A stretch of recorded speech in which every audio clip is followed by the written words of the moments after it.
welcome to everyone for the first race in this new historic sim racing organization series.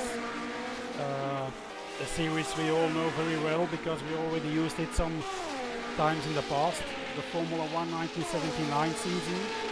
Except that it's a little bit legendary or a historic moment, because for the first time we will be using R Factor 2 and no longer good old Air Factor to recreate the F1 1979 season. We're looking here at Dan Vaas, who is currently in pole position. We're almost halfway through the qualification session here, and I propose we have a quick look at the current standings. Fastest lap up now is Vladislav Zenkov in the Martini Lotus, who clocked a 1:43.9. Close behind him is our very own Mike Becknell in one of the Ferraris in a 1:44.521. And in third position currently we have Greg Hunt, one of the very long-standing HSO members who is making his return in this race, driving the Wolf car.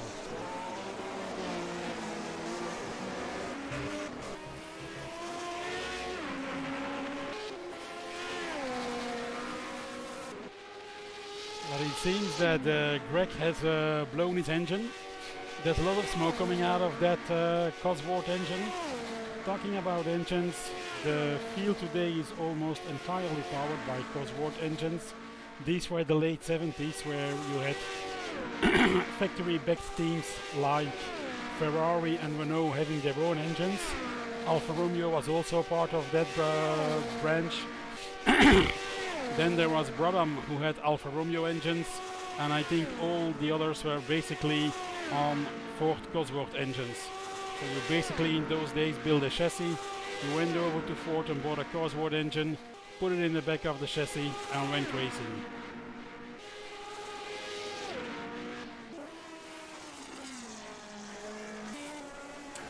The first Grand Prix here will be in Argentina, in Buenos Aires, but this will not be the Buenos Aires as we know it from the mid-90s in its, I would say, rather Mickey Mouse shape, but it's still the old number 15 circuit, which is quite a nice circuit. And while the cars are in are qualifying, it's maybe a good idea to have a quick look at a track map. This is about what the track should look like.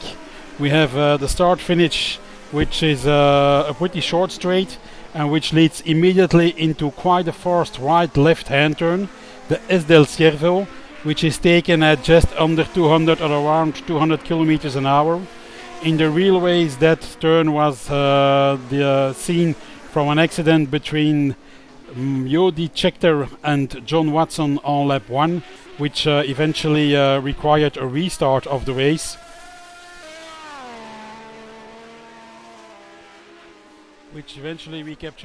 Required the restart of the race. Out of that S del Ciervo, the cars will speed on the Recto del Fondo, a long straight which is probably the most particular feature of this circuit, the Curvon de Salotto.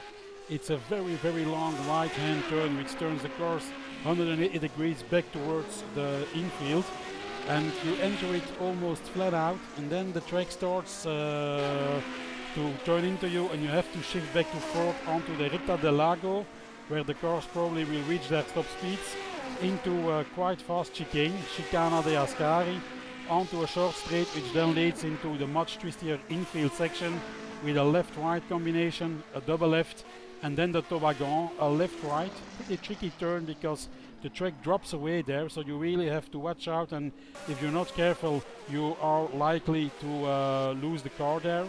And then finally one last 180 degrees and a slow or a low left-hander back onto the straight.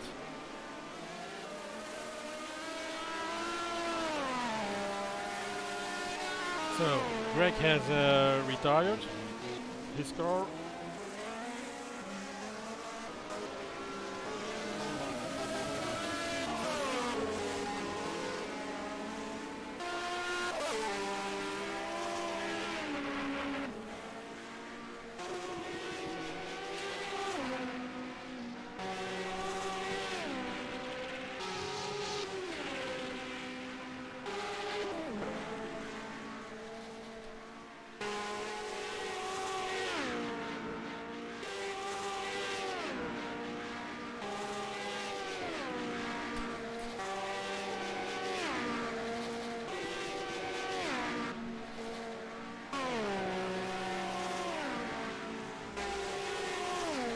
Daniel Vaz has now taken over the pole position from Vladislav Zenkov, and Mike Bicknell also went faster than Vladislav Zenkov. So Vladislav here in his Ferrari, and I pray you to bear with me while I have to set up my keyboard a little bit to be able to circulate through the field.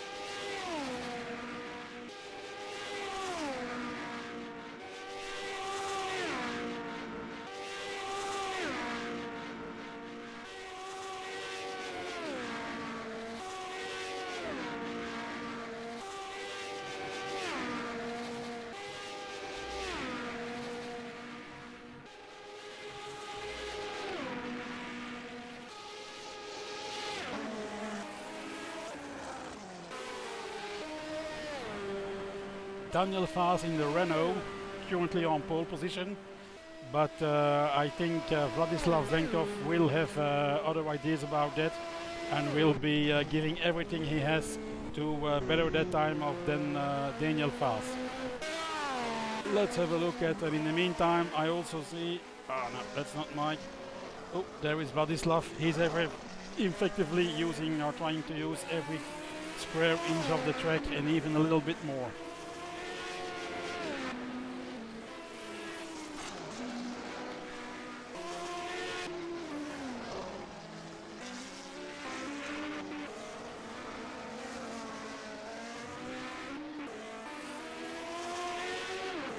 He's looking for a low 144 up, and I think this may actually have done it for him. No, he came close, but he needs a low 143.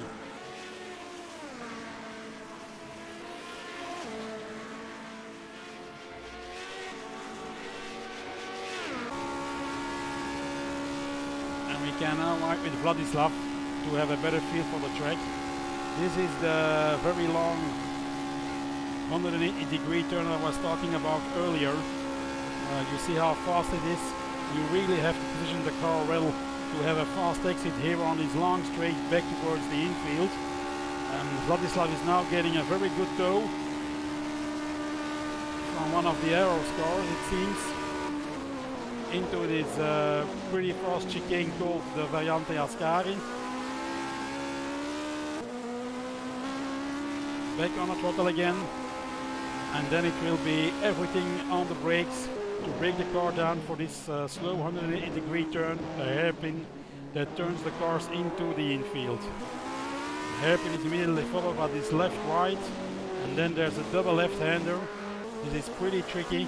The second left-hander is actually a little bit narrower, a little bit more tight than the first one, so you have to watch the car. And now we want to this toboggan. You see that the track here drops away just before the turn, so you really have to have a feel for that turn or you will overshoot it. And then the final 180-degree right-hander, and then it's back full throttle, shifting up all the gears through the left sweeper onto the start straight finish. And into this fast right left-hander,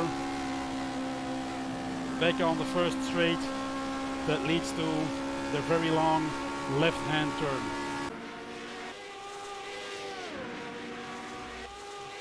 So Daniel Vaz still in the lead, still on provisional pole, but Vladislav Zenkov now only 2/200ths of a second behind him.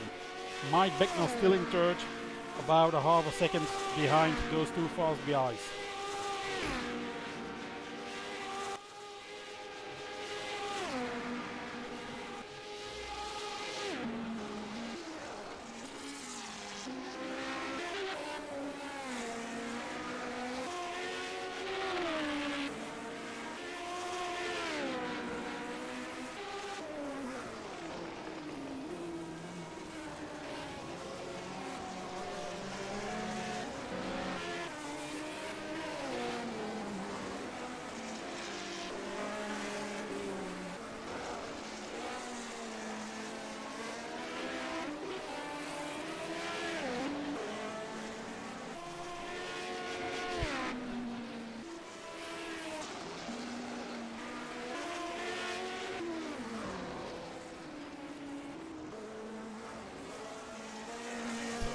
143 is what he needs.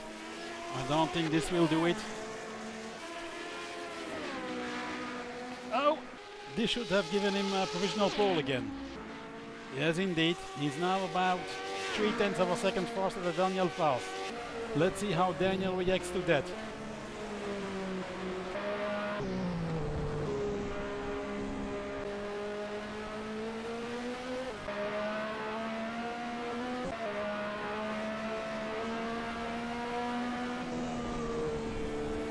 Well, this apparently is not going to be a fast lap for Daniel. He's already up to 140 now.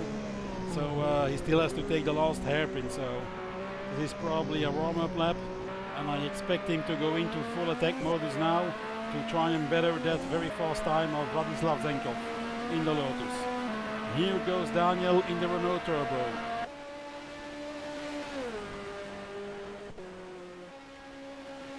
Through the right left-hander.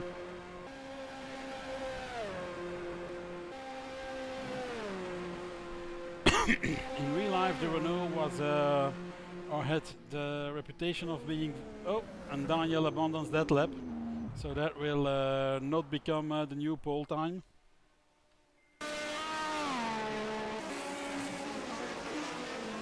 And here is Greg in the Wolf.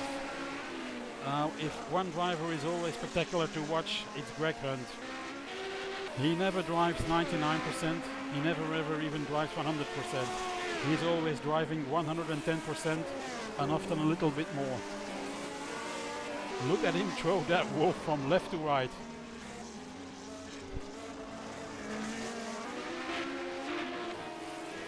Oh, and there was one Lotus that went off there. What? That will keep Greg in fourth.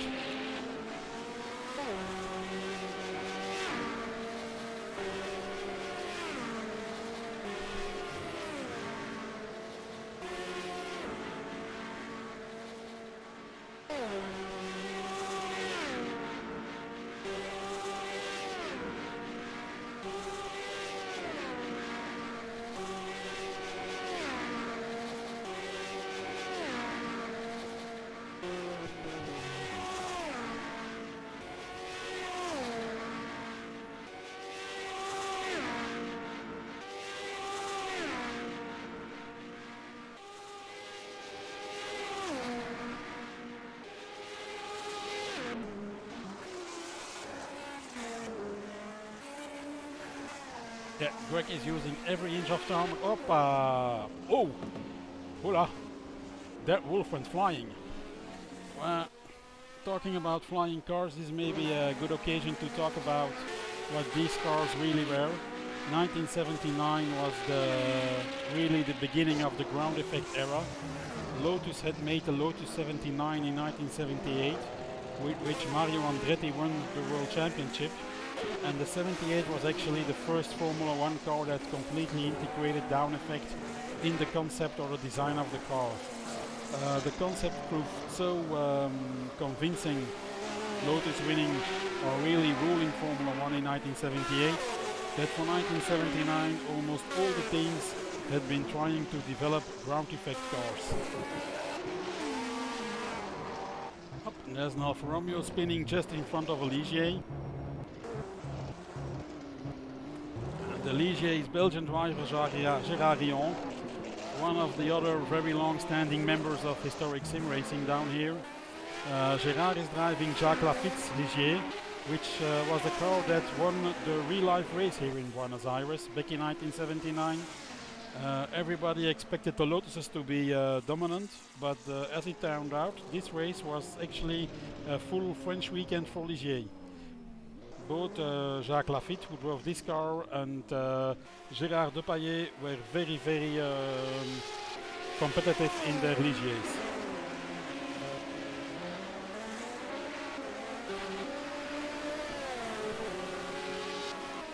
And there goes Daniel.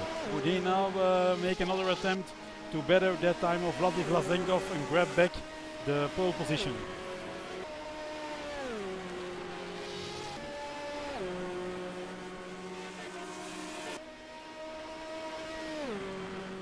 As I was saying earlier, in real life the Renault had a reputation of being a very competitive car in qualifying, thanks to its turbo engine, which allowed to boost it up and have horsepower of well over or well in excess of 1000 HP. However, in the race, due to the reliability of the engine and also the fuel consumption, they had to turn the boost down, and the car was much less competitive generally in races.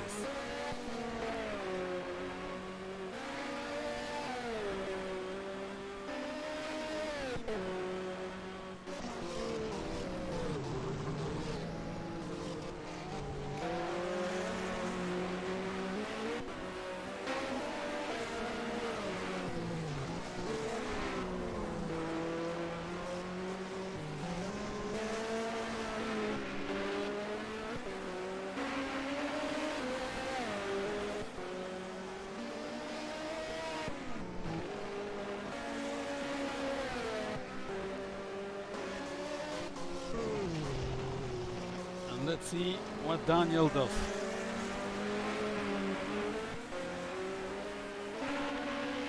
I don't think this will do it. No, only 144. So it's still Vladislav now on the pole position, Daniel in second. Then Adam Heckman has taken over third from Mike Becknell, which relegates Greg Hunt to fifth. And then Gérard Rion in the Ligier in sixth. Mikael Janak, who will probably, I guess, be driving a Ferrari. And I'm checking that.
Again with riding with Daniel, fast.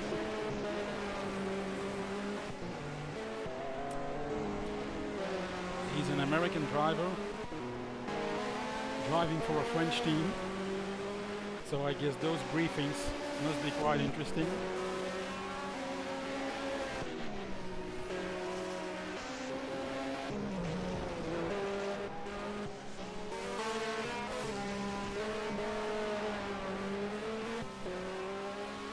Good old hamburger with a good old glass of Chateau Margaux always is quite a peculiar combination.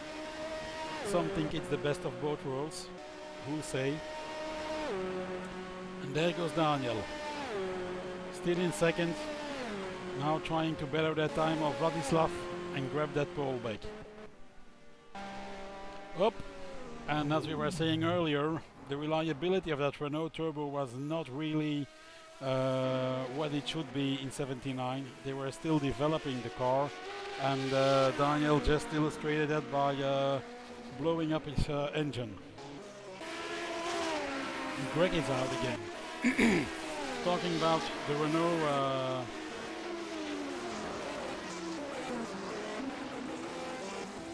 Renault engine and its reliability. When Renault started using the turbo engines in Formula 1, they were often referred to in those early years as the teapots.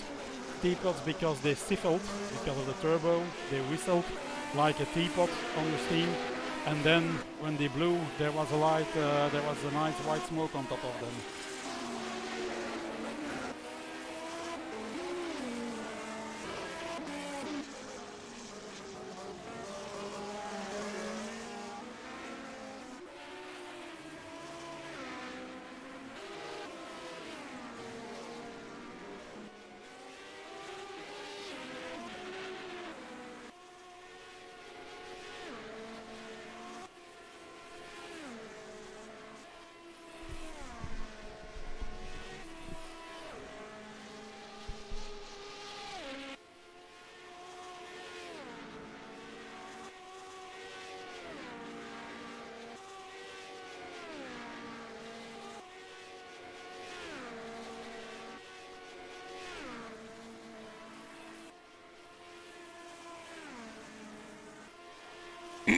And if there's one driver who knows how you have to use every square inch of tarmac on a track, it is Greg Hunt.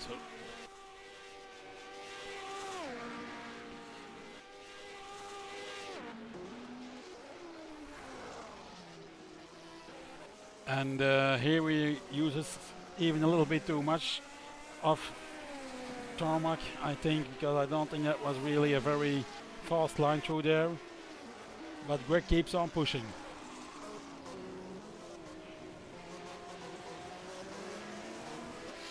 Now we're expecting, that's maybe a nice thing to tell you, with rFactor 2 now on the server, we have the server linked to a weather forecast weather forecast program, with as a result that and in combination with the weather features of rFactor 2, that allows us to have weather on the race, which is or which reflects the weather, the real live weather, which is currently on in Buenos Aires. And that weather for this race is expected to be very, very hot. Track temperatures of up to 40 degrees. So tire management will be very important for this race. It's a 53 or 54 lap race. And tire management will thus be very important. With such hot temperatures, this was the era of the very sticky slicks.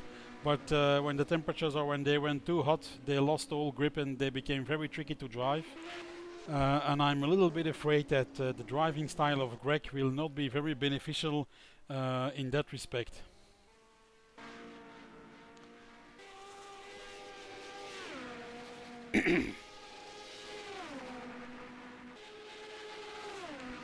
This is the Ligier of Gérard Rion again. And Ligier has abandoned in 1979, was the first year in which Ligier abandoned the Matra engines and went for a design around a Cosworth engine, effectively putting them in the camp of what was called by Enzo Ferrari the Garagistas. And the Garagistas was a little bit of a mockery of Enzo Ferrari. He didn't consider teams like Williams, McLaren, Ligier and others as real constructors, because they didn't make their own engines. And that's why he called them Garagistas, teams who put together a chassis in a shut down back garage or back warehouse and then just went to shop for an engine somewhere else. Still, history has shown that those Garagistas were very successful, and they have the Cosworth engine had already won a couple of championships in the 70s, but the 80s would turn out to become the era by excellence for the Garagistas, with teams like McLaren and later on Williams really holding the series in a stranglehold. And here is Mikael Janak. We talked about him earlier. He's also been along at HSO for quite a while now. And if he can, he drives Ferrari. He's an enormous Ferrari fan. And whenever he can get his hands on a Ferrari, he will drive that. Which he has succeeded in doing again for this series. So he will be driving a Ferrari 312T. A car that was in real life maybe not the quickest, but that over the entire season turned out to be the best combination of reliance and speed, and offered Jody Scheckter the World Championship, with second Ferrari driver Gilles Villeneuve coming second in the championship.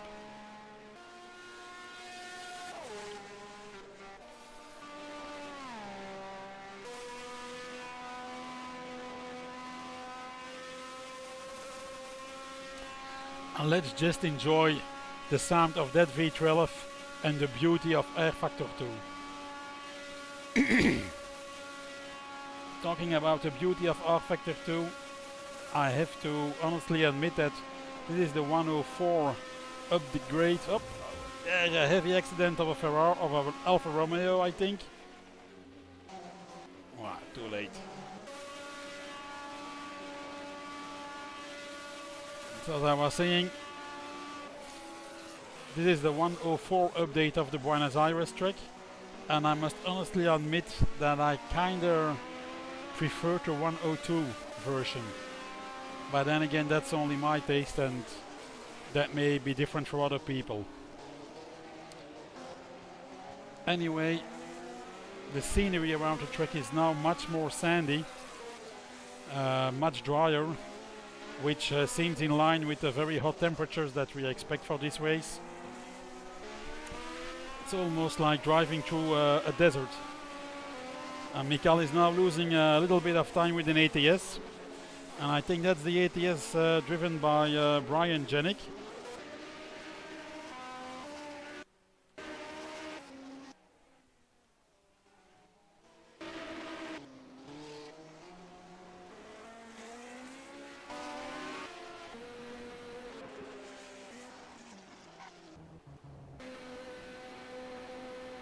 Daniel is out again.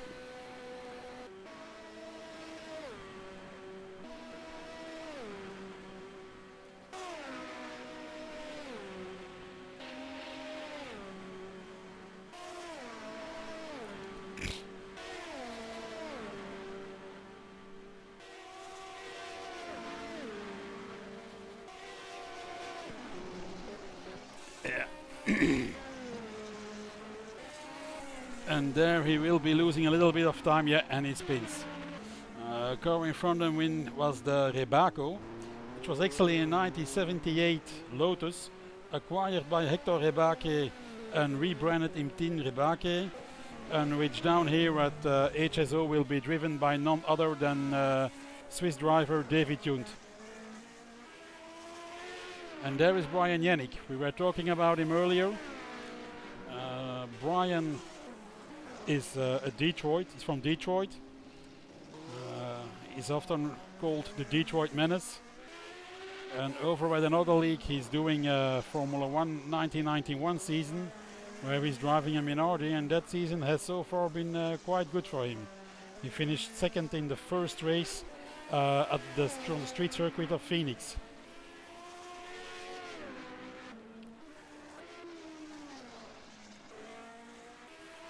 And around here at Buenos Aires, he seems to be struggling with that ATS. ATS also a Cosworth engine, but probably not the best of chassis around.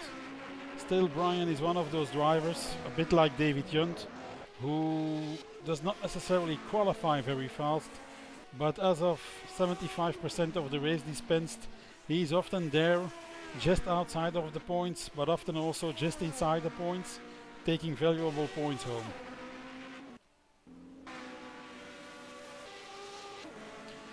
This is one of the tails, driven by Karel Marcinski, one of the other household names here at HSO. And he's driving the car that in real life was driven by Didier Pironi, before Pironi joined Ferrari in 1981.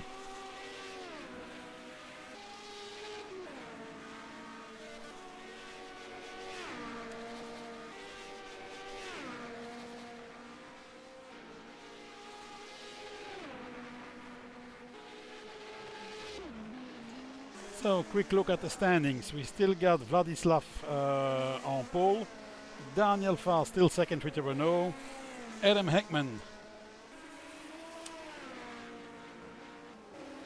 who is driving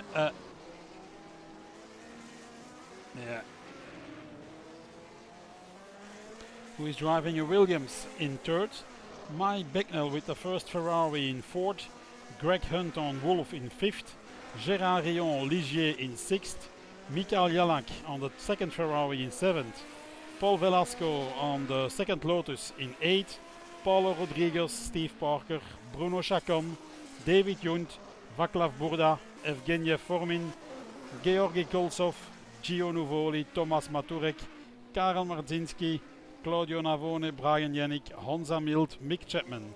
That will be your grid, at least if nothing changes, until the end of qualifying, as we still have slightly more than 10 minutes of qualifying to go. Now we're looking at Paul Velasco, who's a newcomer here at HSO. but we are actually very happy to welcome him aboard. Paul may ring a bell with some of you. He's the editor-in-chief and the owner of the website Grand Prix 247, where they comment on everything F1 related. And besides writing about contemporary Formula One, Paul also has a very big heart for the golden age of Formula One and car racing, the 70s and the 80s. And so he was very happy to be able to join us here at HSO, and we are very happy to have him around.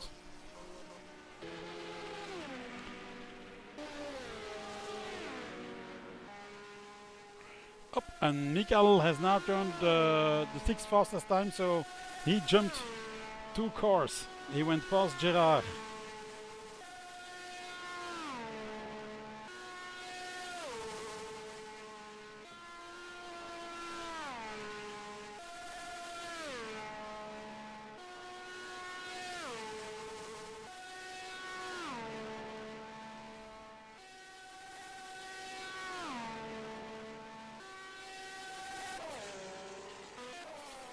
And we just received news through the grapevine that unfortunately Gabriello Del Piccolo, who was entered on the second Shadow Racing team as teammate of Steve Parker, has trouble getting his R Factor 2 running and will probably not be able to join us for the race.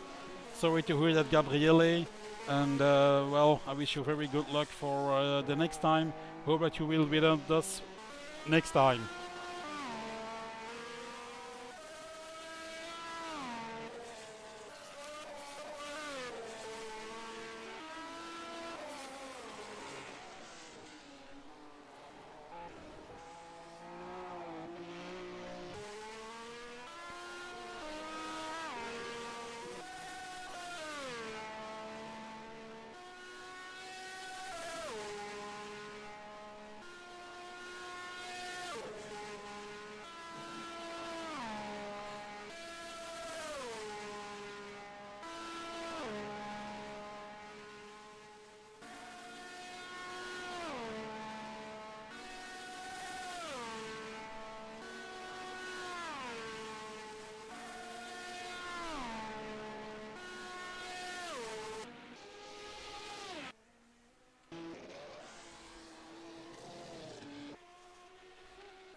Well, maybe let's just have a look at Steve Parker's car. This is the Shadow, and this is probably one of the most brilliant designs ever made for a Formula One car.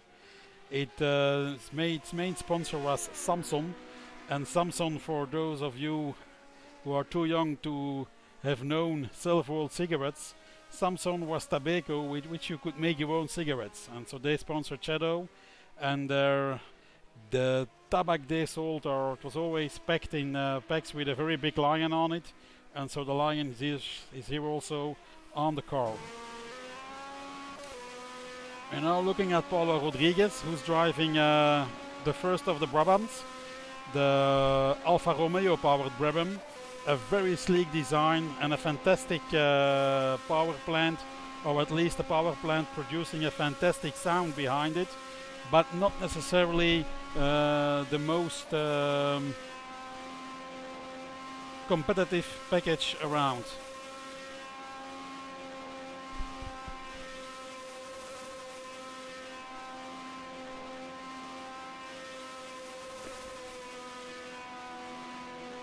And Paulo is driving the car which in real life was driven by Niki Lauda.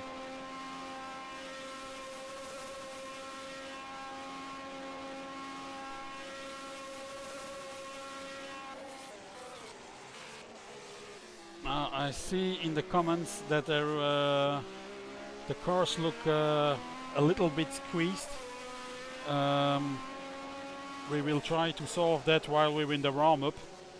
So we will stick with this for the remainder of qualifying, which is about 5 minutes, and then in between qualifying and the race we will try to get you a better view for the main spectacle of the night, the race itself. Seeing that for the moment we're being watched by 11 viewers, and among the viewers we have some celebrities over here at HSO. Guillaume Siebert and Antoine de Motor, two of the founding fathers of HSO.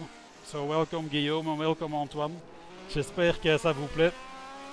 Voilà ce que votre bébé est devenu.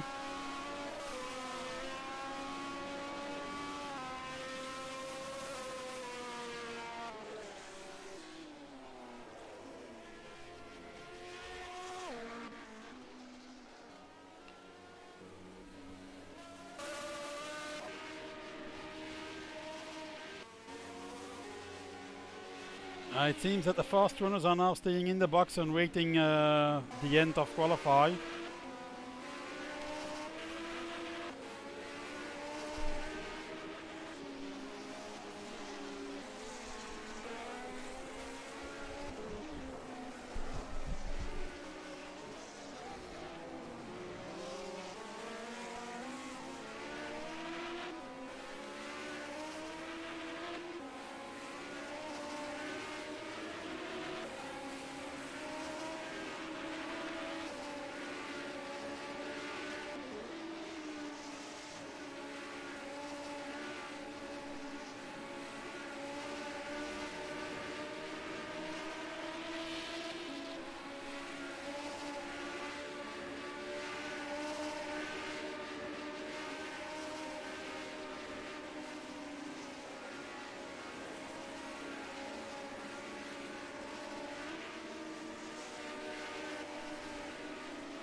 Oh, and there we have Steve live, the car we were just looking at, the Shadow Racing.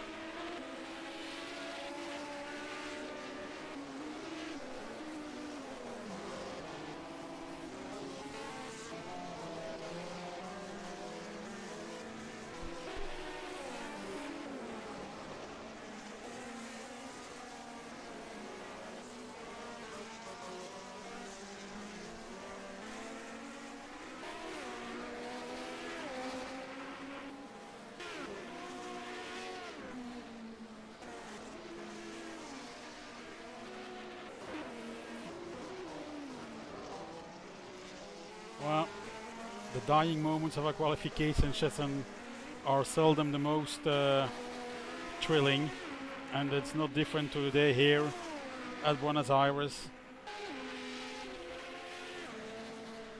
Let's have a quick look at the standings for now. Still Vladislav on pole, and with 3 minutes remaining, chances are slim that that's going to change.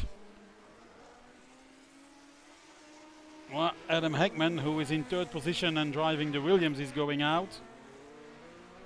Daniel Faz is leaving the pit, so he is going to have another final try. So I propose we follow these two cars.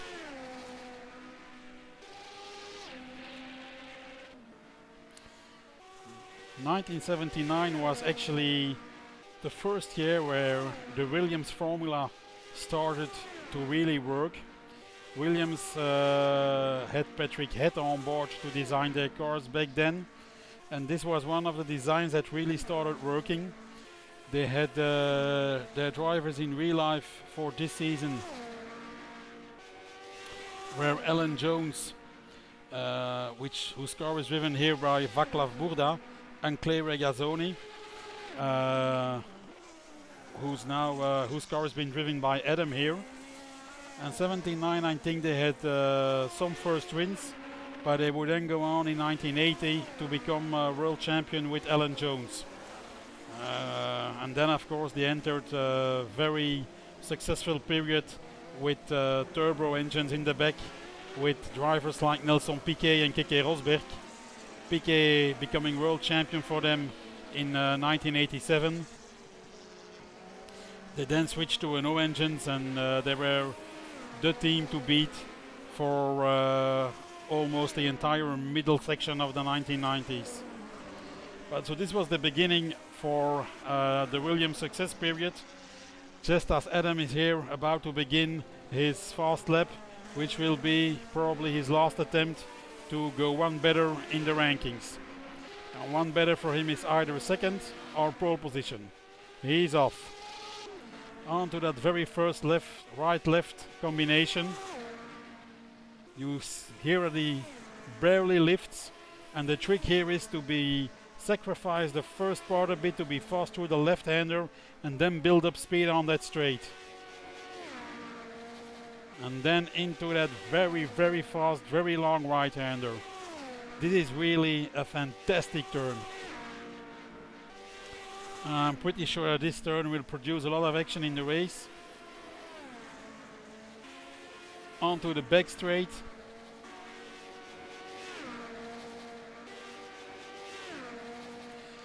I think these engines are almost full charge all the way from the start-finish straight up until they break here for this Ascari chicane. And Adam is now closing in on another car. That car really very cautiously moves out of the way.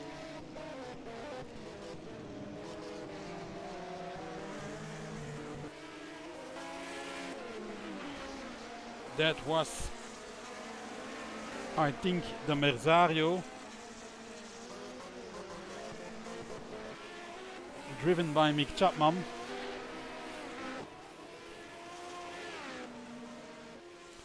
Mick has always been a gentleman around here.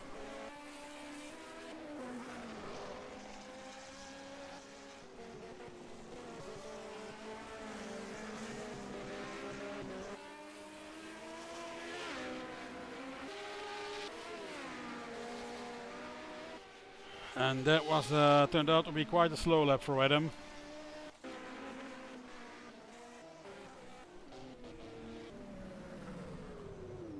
Well, and all the cars stopped now, so I think this effectively means that qualifying is coming to an end.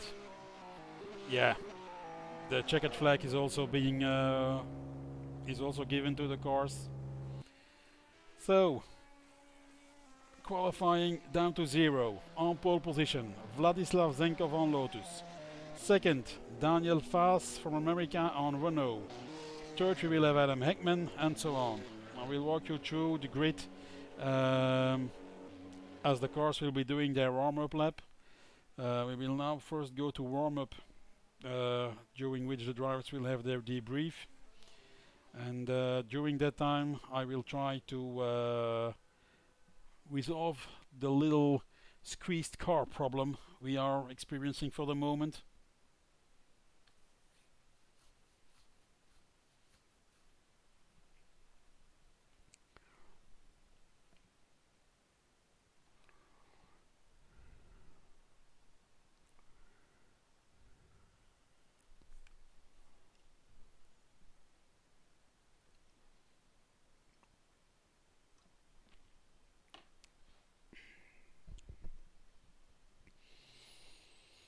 I just had another nip from my Tsingtao, which maybe sound quite strange. A Belgian drinking Chinese beer.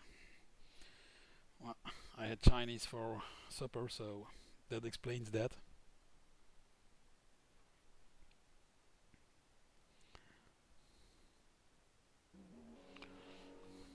So, while I will try to rearrange the squeezed car issue, I will give you a short other image with some facts.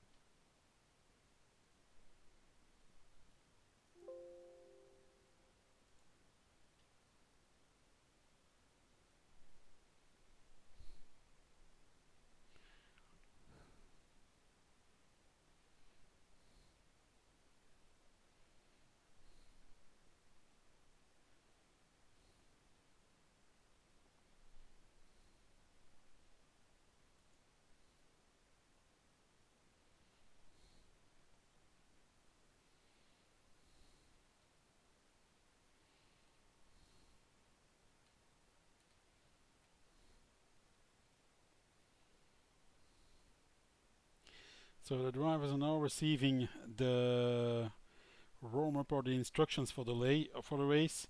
And basically, what are the instructions? There will be no reconnaissance laps for this race because that messed up R Factor 2 on another race we had at Spa last week. So the cars will go from the pit or from the box straight onto the grid and then the formation lap. One formation lap and then standing start. Administrators beg the drivers to be careful in turn 1 and 2, especially those in mid-pack, because the potential for wreckage there will be important. And we will now finalize warm-up, which will take another 12 minutes before we can go to the race. Let's maybe see.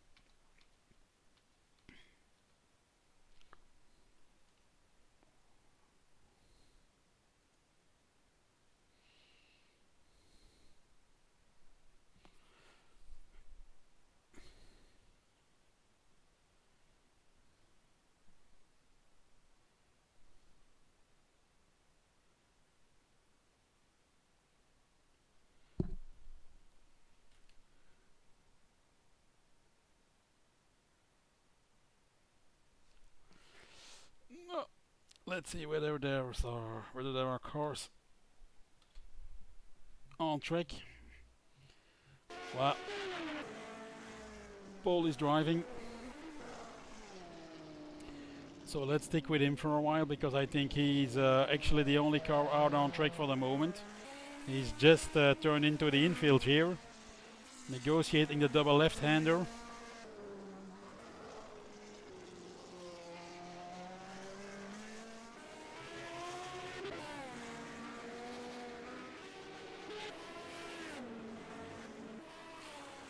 And so Guillaume tells me that apparently the view is much better now. Although on my computer it seems maybe a little bit shaky. Still, if the godfather of HSO says it's cool, then it's cool for me. There's only one small hiccup with this larger revolution. I'll have to apologize to one of the other HSO fundaments, Ben Pollett. Ben had made fantastic overlays for the broadcast, but with these changes in the resolution to get the better dimension on the cars, I will not be able to use those, unfortunately. But this is a promise, Ben, we will use them on the next occasion.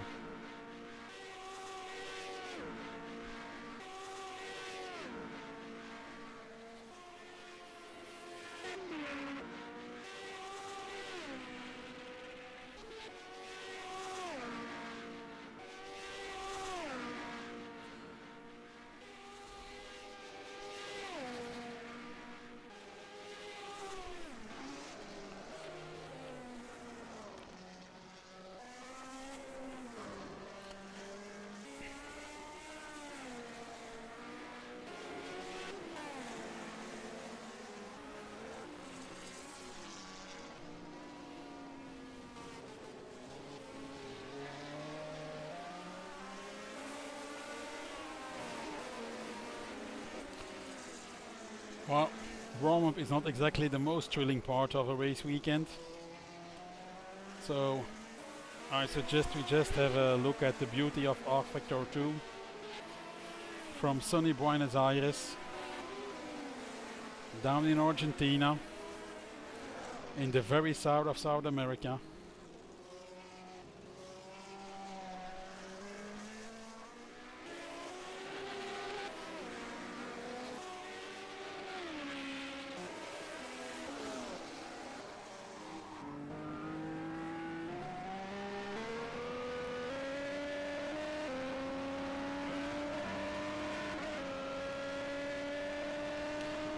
We're now riding with Paulo Rodriguez, who's driving Niki Lauda's Brabham Alfa Romeo. And if there's one engine that has a nicer sound in this mod than the Ferrari, it would be this one. It's also Italian, it's also V12, but it's of course Cuore Alfa.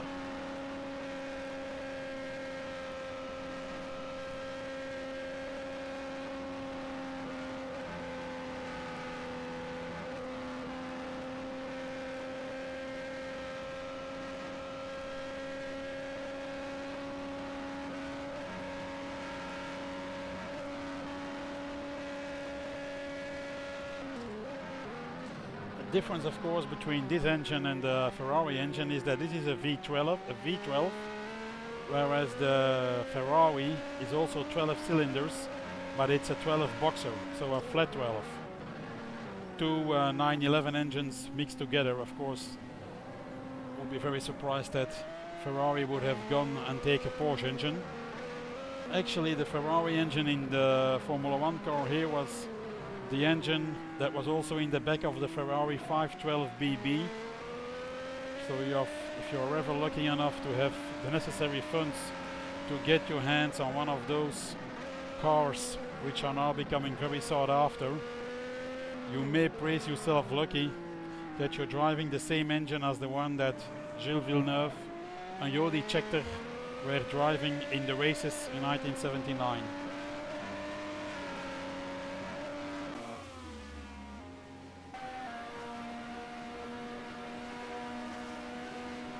On board with Dan. From a 3-liter engine to a 1500 engine. From 12 cylinders to 6 cylinders. But 6 cylinders with a fat turbo bolted onto them.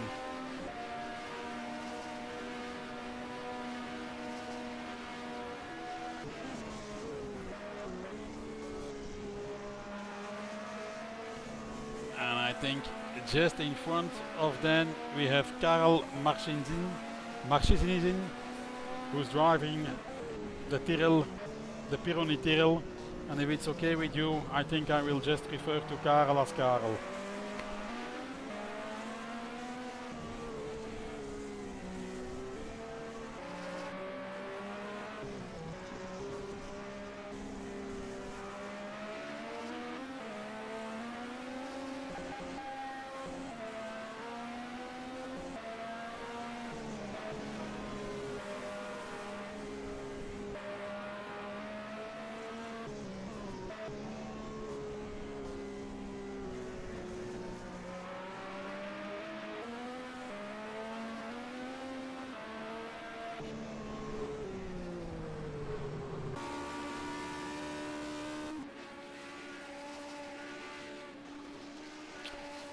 We're looking at Karel driving the Pironi Tyrrell, and you see that very distinctive helmet that Didier Pironi had, all white with a very dark blue patches on it.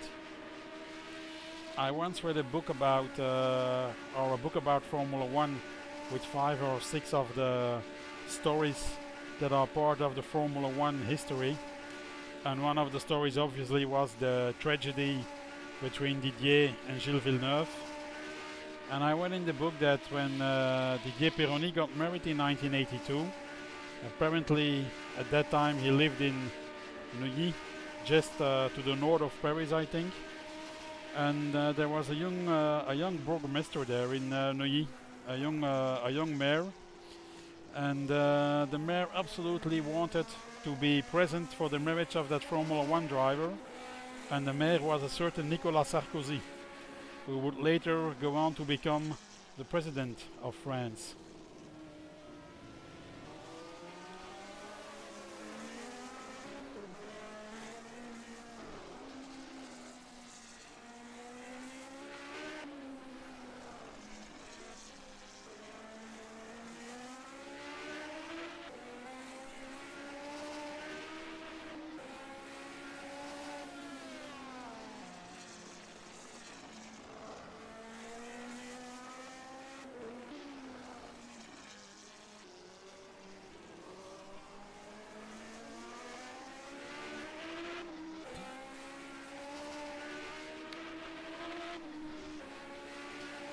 So I have just finished my Chinese beer, so I may have to leave you in 5 minutes to go and grab a second one, because it's going to be a long race and the temperatures in Buenos Aires are up and are high.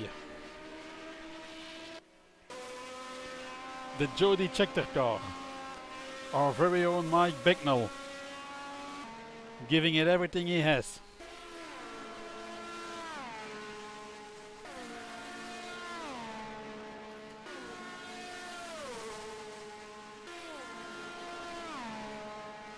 and it's obviously all down to taste, but you hear that this flat 12 sounds a lot sharper, slightly higher pitched than the Alfa Romeo V12. And as I already said, it's all down to personal taste, but my preference is the Alfa Romeo.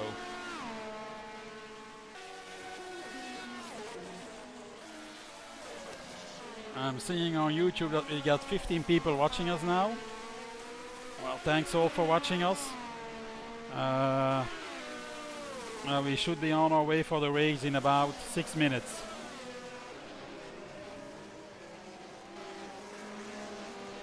Mike now turning into the slow infield.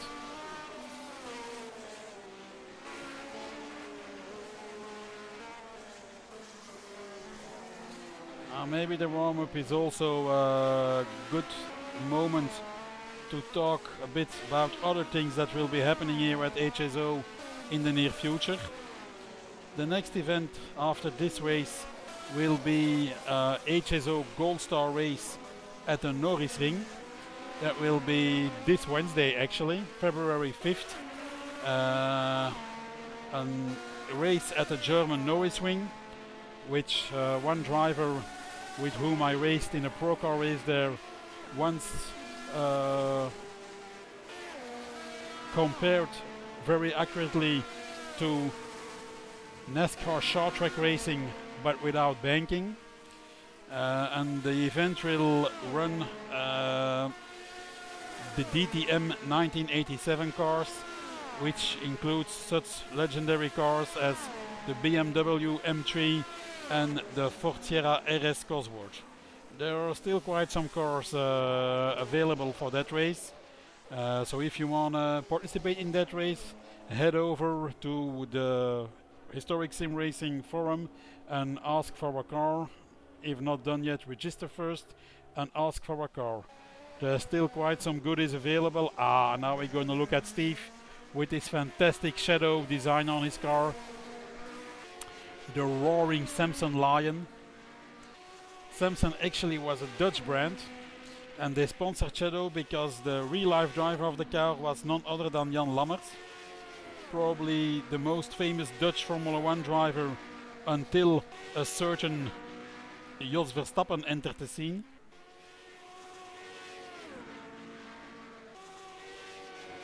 But I think it's fair to say that we're still a long way off at Historic Sim Racing from hosting a race in which Jos Verstappen's car will participate.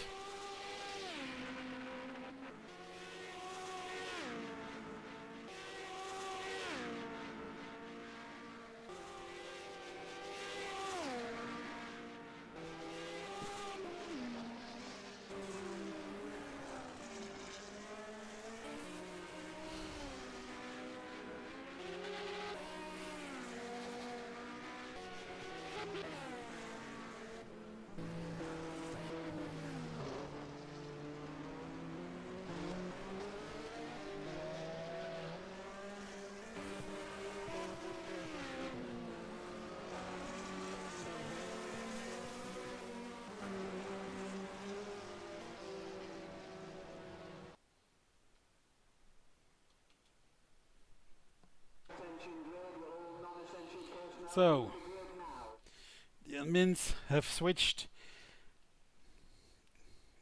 to race mode. The cars will now join the grid one by one.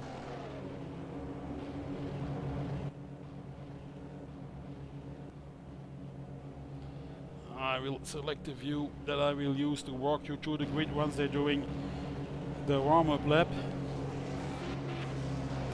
So they're off for the warm-up lap. Your grid for tonight's race, 53 laps around Buenos Aires number 15. Pole position, Vladislav Zenkov on a Lotus 79. In second place, from America, Daniel Faas on a Renault Turbo. In third, Adam Heckman on a Williams. In fourth, our very own Mike Becknell on the first of the Ferraris. In fifth, none other than the incredible Greg Hunt on a Wolf Cosworth. In sixth, Mikael Janak on the second of the Ferraris. 7th, Gérard Rion driving the Jacques Lafitte Ligier. 8th, Paul Velasco from Grand Prix 247 on a Lotus Cosworth. 9th, Paolo Rodriguez in a Brabham Alfa Romeo. 10th, quite remarkable with this car, Steve Parker on the Shadow with the Roaring Samson Lion. 11th, Bruno Chacon from Brazil driving the Nelson Piquet, also from Brazil, Brabham. 12th, Thomas Matusek in an Alfa Romeo Otto Delta. 13th, Georgi Koltsov in one of the Arrows cars. 14th, David Jun from Switzerland in the Rebake Cosworth. 15th, Vakav Burda on the second Williams, the Alan Jones car. 16th, Evgeny Fomin on Alfa Romeo. 17th, from Detroit, Brian Janik on ATS. 18th, Gio Nuvoli on a Theodore racing car with a very remarkable front part on the car. 19th, Karel Marcinzin on the Tyrrell. 20th, Honza Mild on the second Tyrrell. 21, Claudio Navone in the Fittipaldi driven and built car. 22nd, Mick Chapman in the Merzario car. And that concludes your grid for this first race of the season. Vladislav now heading to the Traguardo. Track dropping down to the left, then right. The last 180 turn, turning back to the start finish line, where the cars will come to a halt and the heartbeats can start rising.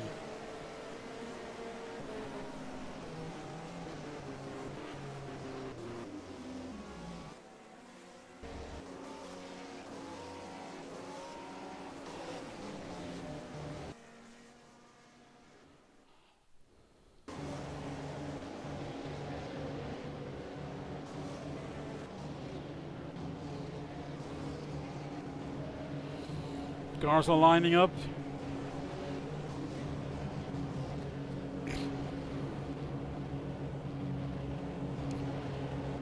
It's a very fast right-left section immediately after the start-finish line. And look at the detail of R-Factor 2. You even see the heads, the helmets in the car moving, looking left, right.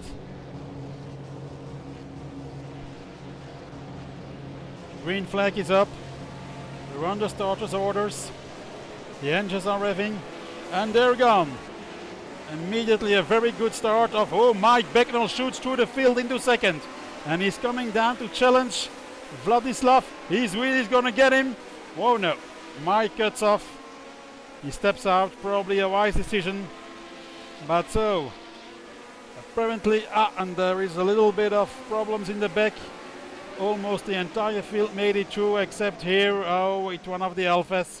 That is the first of the, no, that's not an Alpha, that's the first of the Brabhams driven by Polo Rodriguez.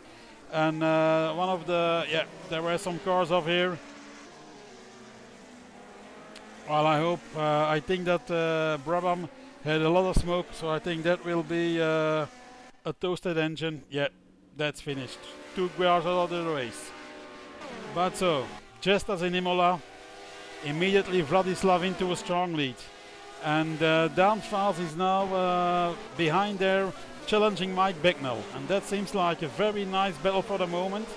They're now heading through the Ascari, heading straight for the infield for the first time.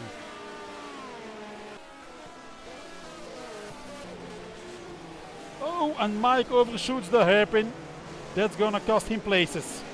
Yes, the whole field is now streaming by. Well, and he abandons. Mike abandoned the race.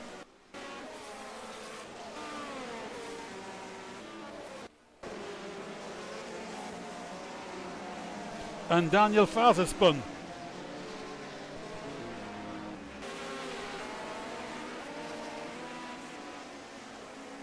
So that now leaves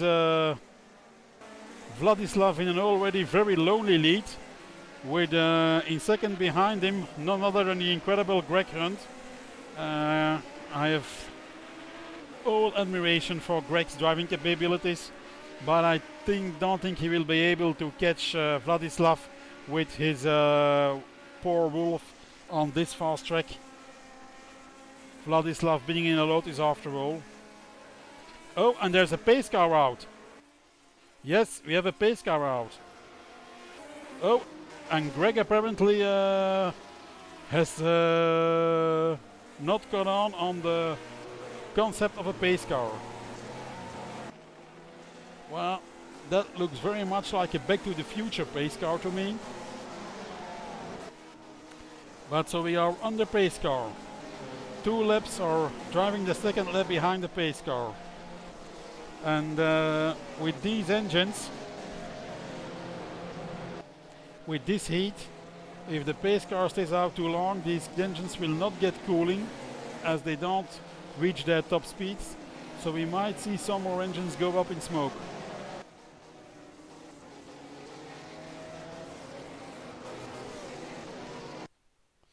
So we have one Brabham out. Apparently the Brabham is out. Paul Velasco seems to be out of the race. That's the Merzario. There's a Mike out of the race. And that's all we have now. But there is one of the Fittipaldis who's stopped on the side of the road. That's the car driven by Claudio Navone. So we already have 5 or 6 cars out of the race. And the field is now behind the pace car.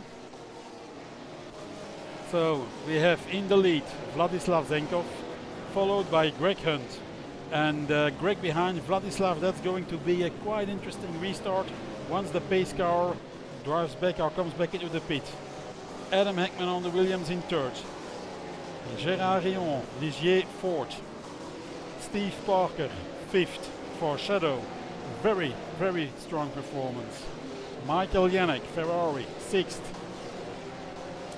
Georgi Koltsov, Arrows, seventh. David Junt, Rebake, eighth. Daniel Faas, Renault, ninth. That will be one to watch when we restart because he will be looking to make his way back to the front of the field. Thomas Matusek, Alfa Romeo, 10th. Vaclav Burda, Williams, 11th. Evgeny Fomin, 12th on the Alfa. Karel in the first of the Tyrrells. Brian Yannick in 14th on an ATS. Mick Chapman, 15th. Honza Milt on the Tyrrell 16th, and all the rest has already abandoned.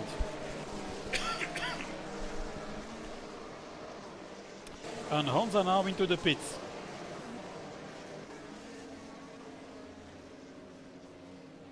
And Vladislav is into the pits. So the leader came into the pits, which now effectively puts, incredibly, Greg Hunt, who still seems to feel that, yeah, Greg is smoking his tires behind the pace car. I'm not convinced that is the best strategy at this point in time.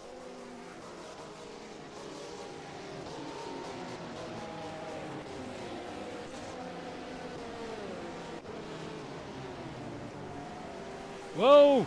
Major pileup behind. What's this? That's 3, 4 cars out. What happened there? The track is completely jammed. That's Gerard with the Ligier. He lost a rear ring. Brian Yannick seems to be involved. What's this? Gerard in 11, but he has no rear ring. So he will try to make it back to the pits. Brian Yannick in 10th. His car seems relatively unhurt. Steve Parker is out of the race now. Mick Chapman is now up to 8th. Karel Marcininski up to 7th. Evgeny up to 6th. Vaclav up to 5th.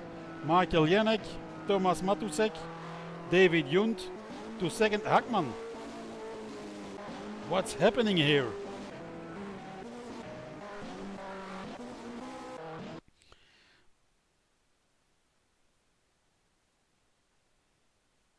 I'm gonna try to find the replay with Greg because he was involved there with that somewhere.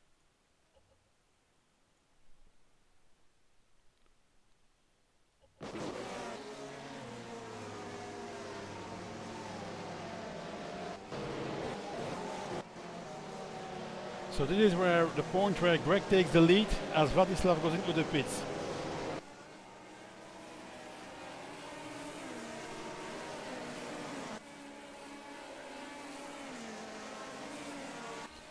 And there seems to be lag here. Greg is moving from left to right. And he seems to just drive into the pace car or brake very hard.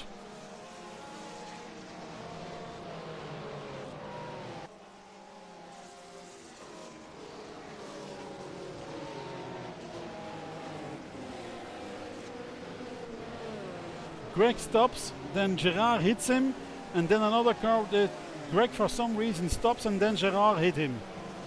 So I think maybe Greg was having engine problems. I think Dan was involved in that. There was an error was involved in it. Why?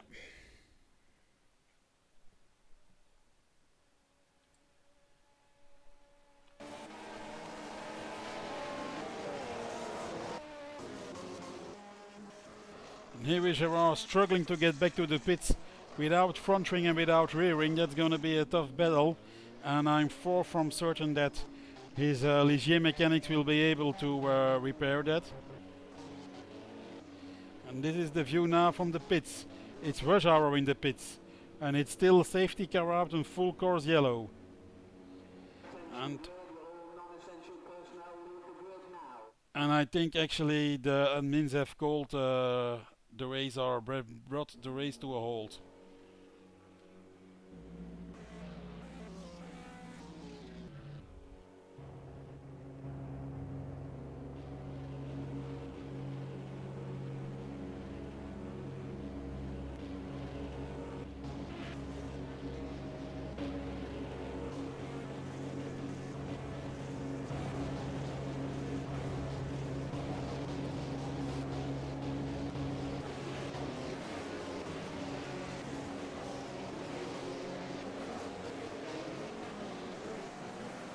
So the race has been restarted. So maybe walk through the grid one more time, but in the reverse order. Mick Chapman, Claudio Navone, Honza Mild, Karel, Gio Nuvoli, Brian Janik, who will be starting from the pits apparently, Evgeny Fomin, Vaclav Burda, David Junt, who is in the pits and well, will also start from the pit lane but doesn't really seem to come out. Georgi Koltsov, Thomas Matusek, Bruno Chacon, Paulo Rodriguez, Paul Velasco will also be starting from the pits, Gérard Rion, Mikael Janak, Greg Hunt, Mike Bicknell, Adam Heckman, Daniel Vaas, Vladislav Zenkov in pole. Now there's quite some people starting from the pits as we saw, so this may be maybe interesting to watch how they will be making or will be trying to make their. And apparently we're again under restart orders. I'm not sure what's happening here.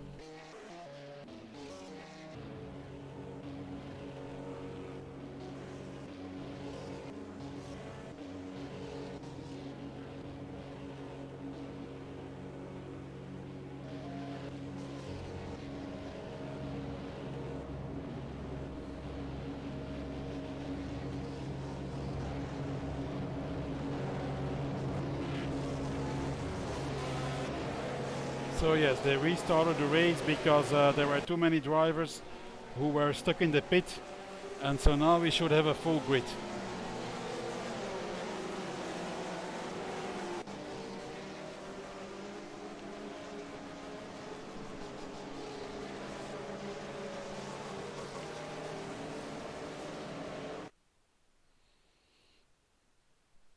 And now I seem to have lost connection.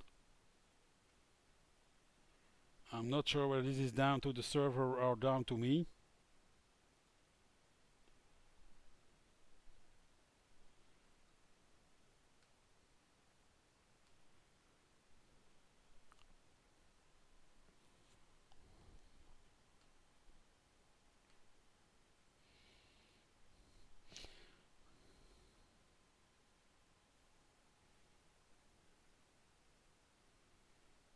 Greg is putting very big question marks now in the chat, as is Mikael Janak. Well, you have to give it one thing. This really makes it. This really makes it resemble a live broadcast, which it is.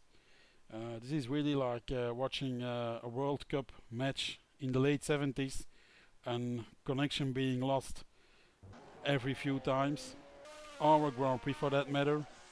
So it's all very authentic.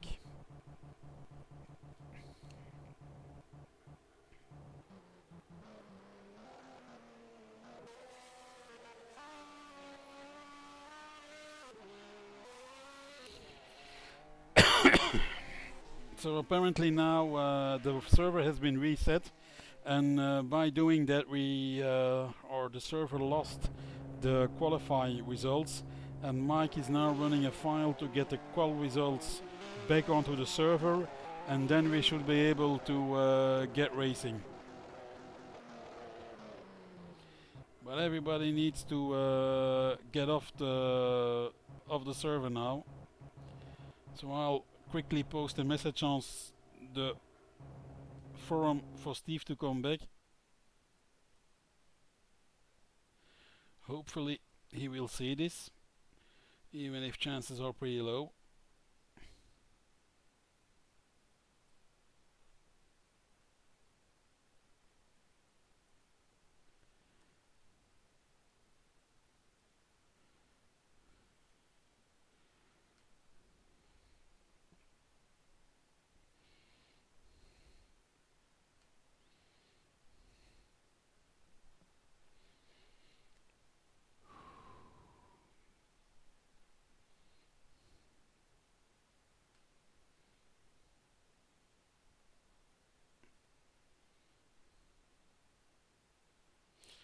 Well, for all the 16 people watching the broadcast for the moment, for those who joined later on, we had a start.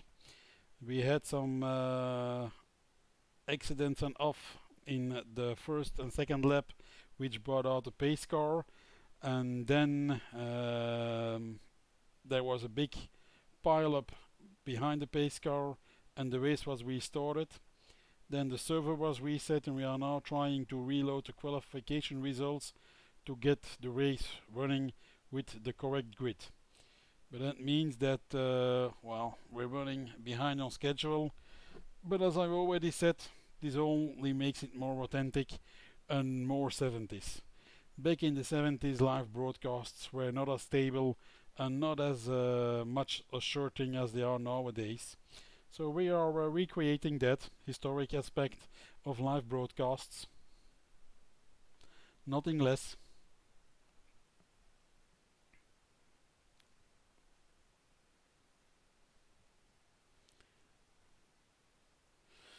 So the administrators are now setting the grid manually, which should then get us on the starters orders quite soon.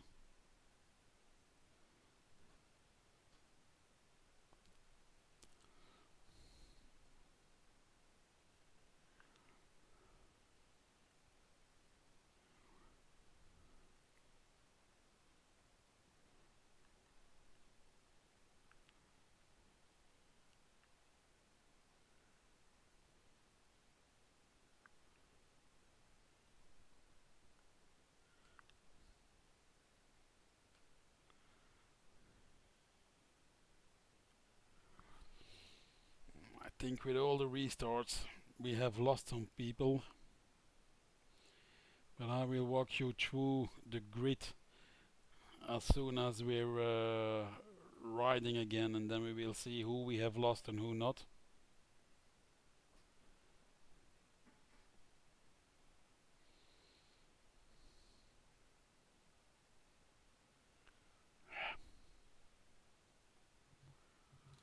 think Paul Velasco has left the server.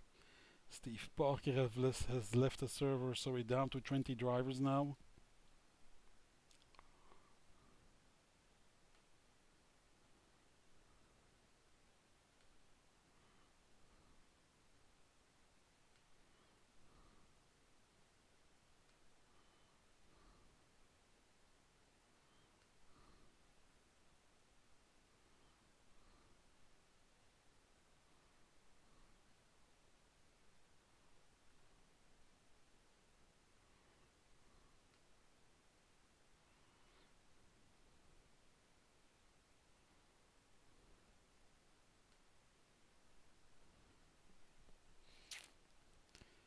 The server will now launch in the race in 10 seconds. That's what's being announced.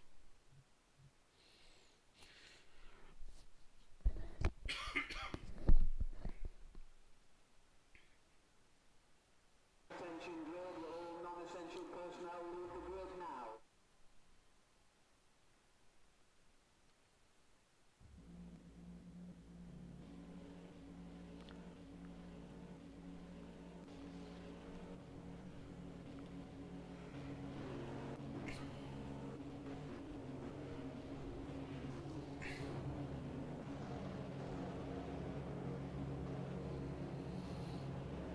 I really think that's one hell of a fantastic detail in R-Factor 2. When even if the car is standing still, you see the helmets moving around. And so, we are now on our way.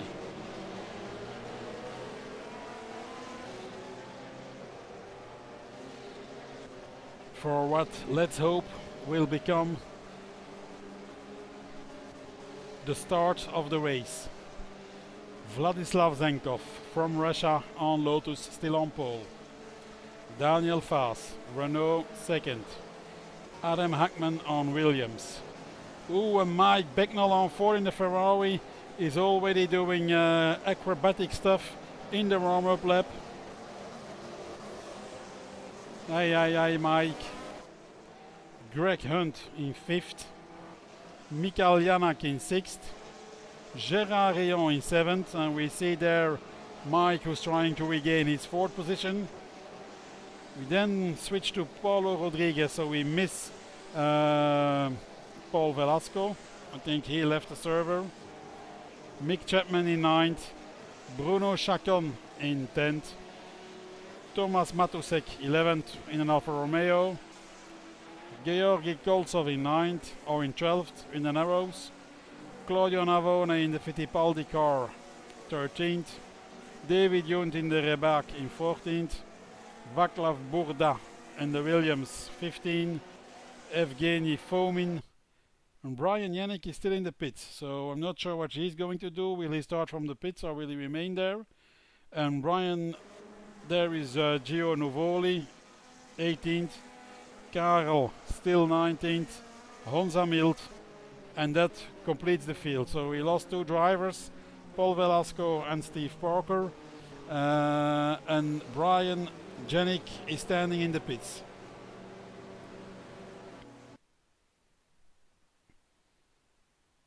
Now all the cars are back to the pits, so there definitely seems to be some kind of problem here. Maybe some of the admins can post on the forum what the ideas are in the YouTube chat, because I'm afraid that this is going. I'm afraid we may have to postpone this race.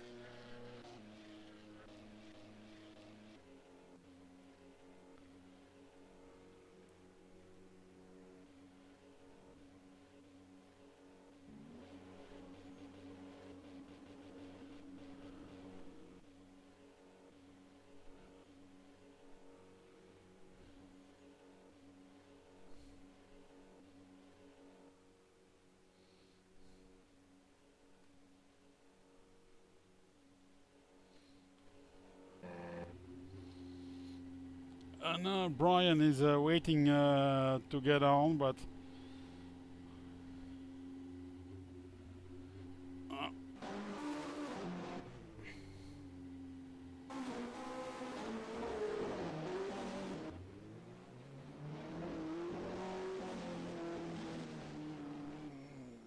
Paul has rejoined the game now, so that's good news. And the server, the admins are again resetting the starting orders.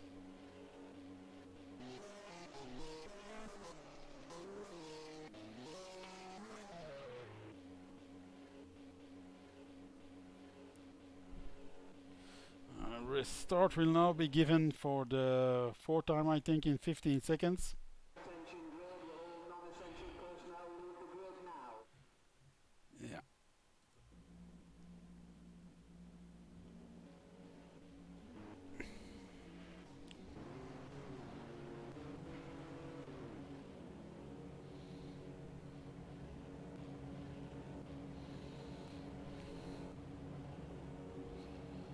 Vladislav Andretti, waiting to join the grid. Voila. On the grid now. And we're on our way for the warm-up lap.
I will admit that I'm a little bit lost for words with all the action that has been going on around here.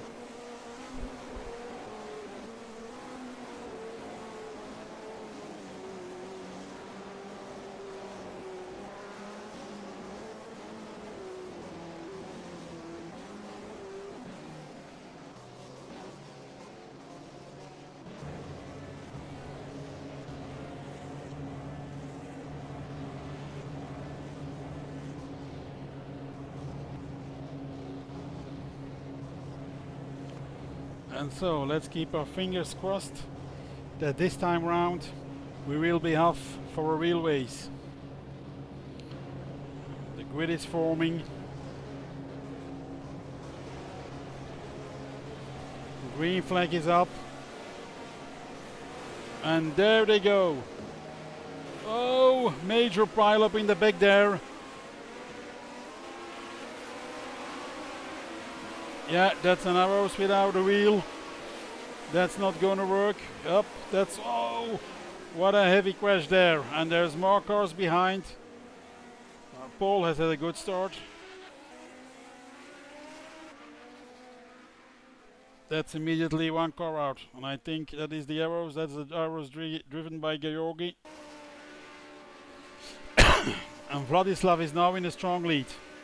Mike again had a very good start in his second, even with a small gap over the Buenos of Dan. Daniel Vaz in fourth. Greg Hunt in fourth. And back there's someone running wide coming out of the 180 degree. Adam Heckman now under attack from Mikael Janak.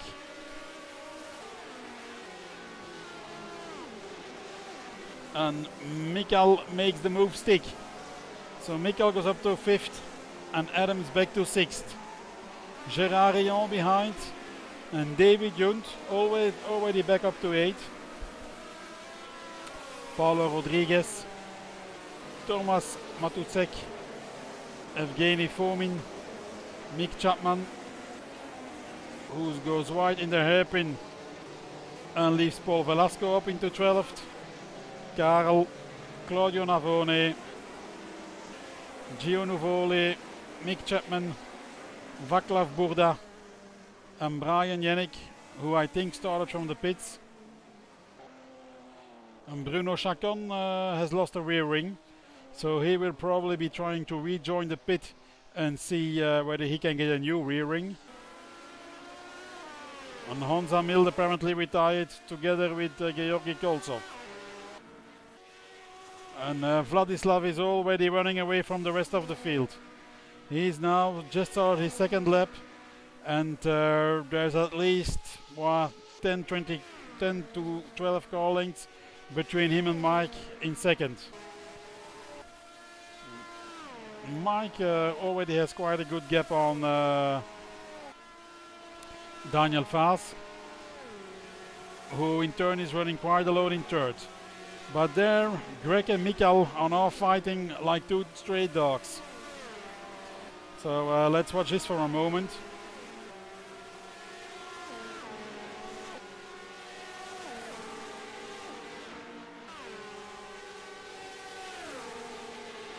Of course, Mikael has the advantage of the V12 power, of the flat 12 power here, but you don't have to learn Greg how to drive a race car and protect the position.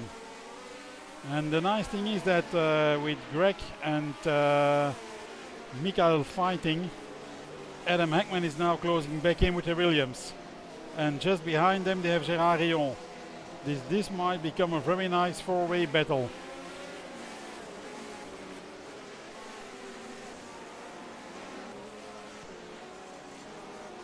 Oh, and Mike made a small mistake apparently, because Daniel has gone by and is now in second.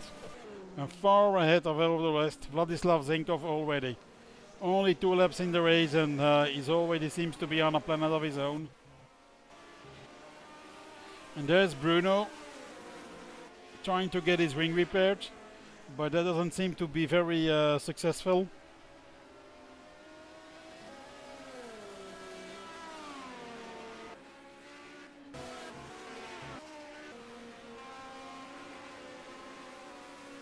And Greg is now distanced himself a little bit from Mikael Janak and Adam Heckman. Well, I thought there was a rule that we always kept at least 2 wheels on the tarmac, but okay.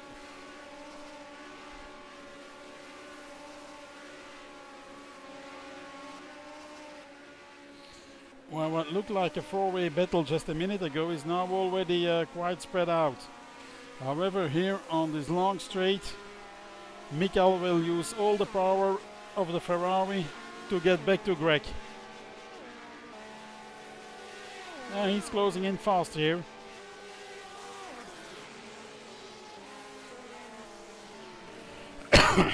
But now in the twisty section, I expect Greg to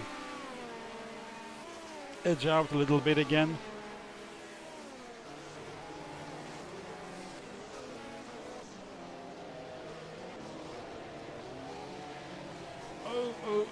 And that's Mike, who went out and he's now actually rejoining the fray, but he gets a little bit in the way of his teammate in hot pursuit of Greg.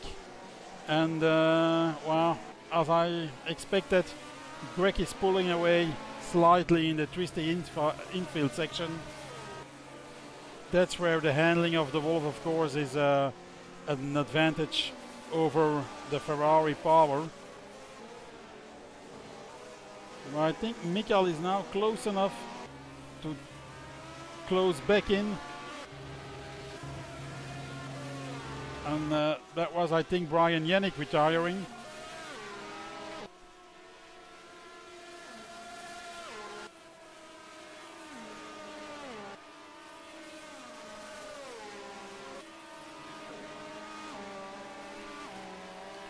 I think Mikael will now have a shot on the next back straight. He's closer than I think they were on the previous lap. If he can keep or have a good exit out of this fast 180. Yeah, he's even closing in the turn now.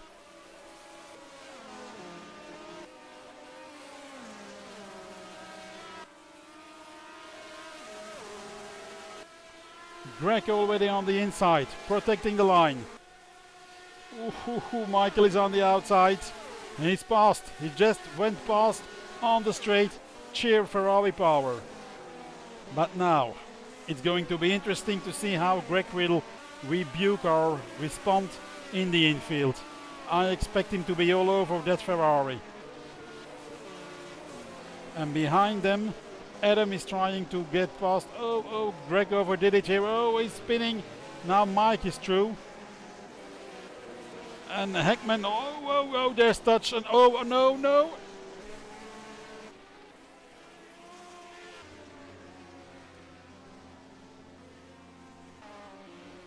No, unfortunately Adam also retired there.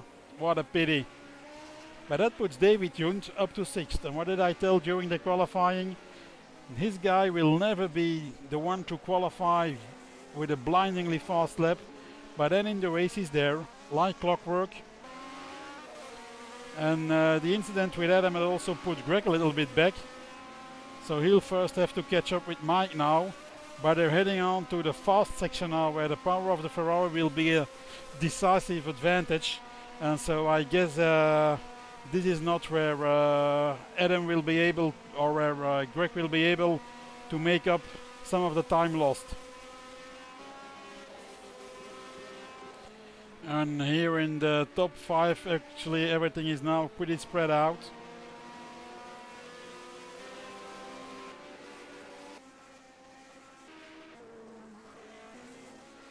It seems that the whole field is already up. That's Mick Chapman and he seems to be going very slow.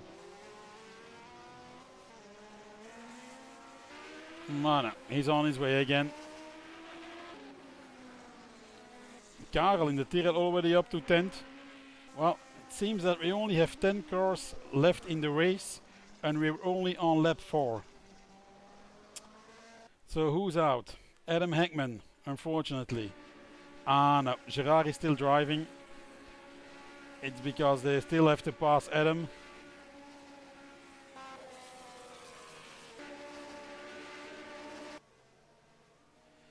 Evgeny is out. And Bruno is back. Well, he has a rear ring again, but that car seems to be very ill handling now. You almost see Bruno struggling. Yeah, you see in the straight, the steering wheel is completely turned to the right, so he's really struggling just to keep that car straight. So I'm afraid that for Bruno, this is not going to be a very long race. He's also going very slow, probably because he lacks stability in the car and doesn't have the confidence to go faster. He's trying now, but you see the car pulling to the left. I wouldn't be surprised if he comes back into the pits.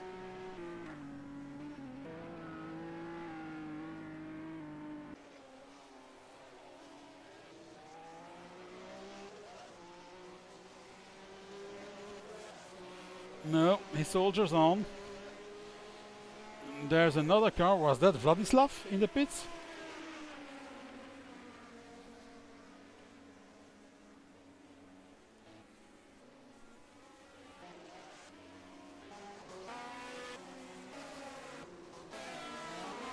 No, that was Greg who was in the pits. So maybe he had incurred some damage from that contact with Adam and had to repair it. Or maybe he just shot his tires already. Who knows? Oh, Daniel seems to have had a little bit of a runoff here. Yeah. But he continues. He's on his way again. Down to fourth now, which incredibly puts David Yunt up to third. And he apparently has already made a move on one of the Ferraris. Mikal in the Ferrari now first. And Vladislav Zenkov imperially in the lead.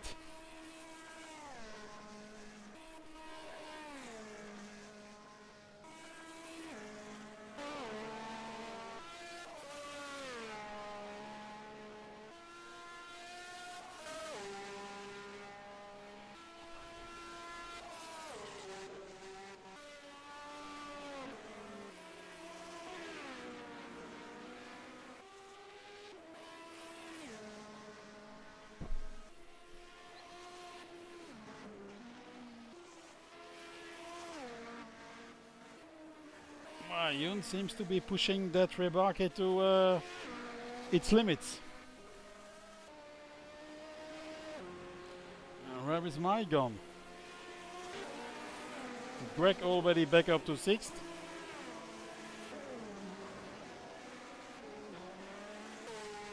Mike is now down to 10th, so he must have had enough somewhere. Then comes Gerard Witteligier, Thomas Matusek, Gio Nuvoli, and Bruno Chacon still struggling around with that Brabham. And then the retirements: Adam Heckman, Evgeny Fomin, Paulo Rodriguez, Paul Velasco, Brian Janik, Honza Mild, Georgi Koltsov. I suggest we stay a little bit with Greg, because he will be on a mission to wheel in other cars and climb back to the ranks.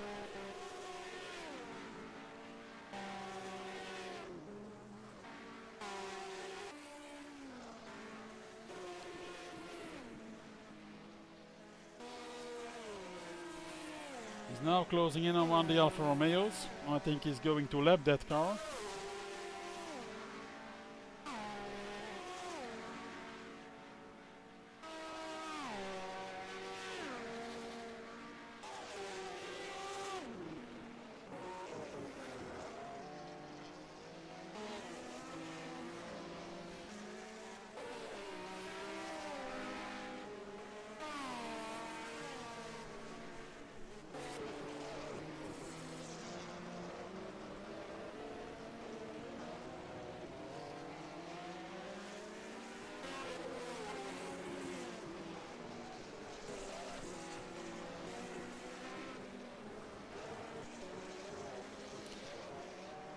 Now, Greg is now, the Alfa Romeo moves out of the way to let Greg through.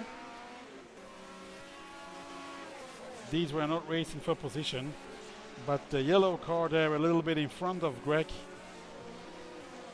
That is Daniel Faas with the Renault, and they will be racing for position. And it seems that the off that Daniel had seems to have ruined the balance of the Renault a bit, or affected it at least, because he doesn't seem to be running as stable as he used to.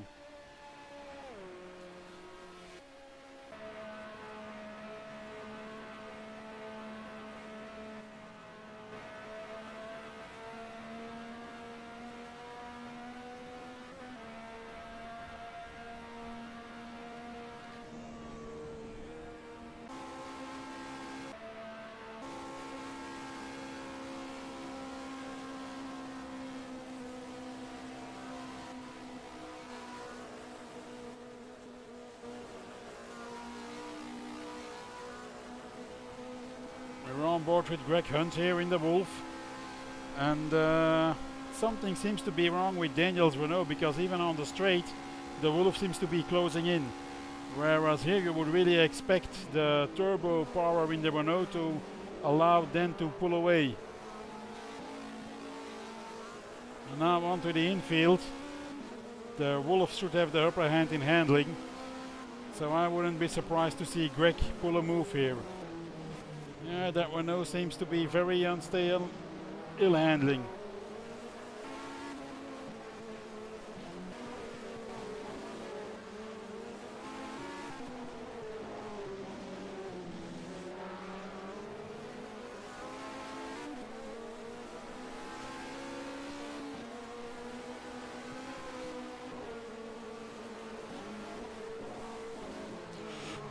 whoa, whoa, and then, yeah. And Greg just narrowly escaped that, but that's Dan out of the... Well, that's another spin. Fortunately, Dan seems to have a gift for spinning without ever hitting anything, so he's always able to continue.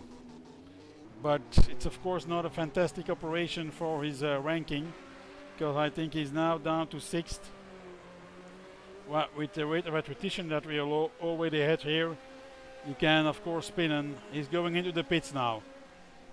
I already thought that Renault was quite ill handling. Into the garage he goes. Up, he's backing up.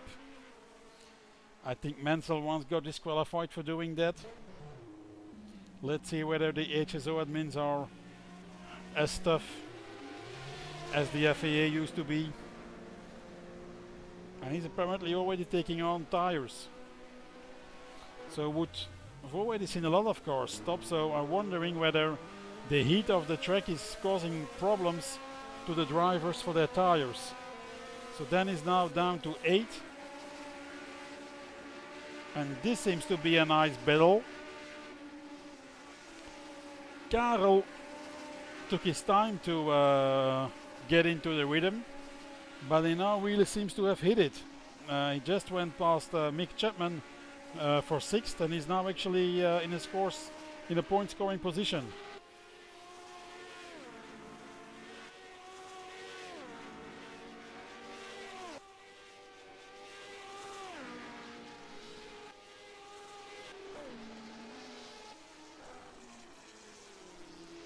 And we're now having 22 viewers on YouTube.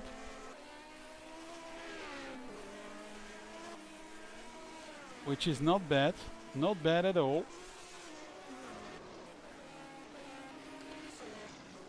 Well, it seems that we're heading for what in editing teams of newspapers called cucumber time. I mean, everybody seems to be stuck in its position. The field seems quite spread out.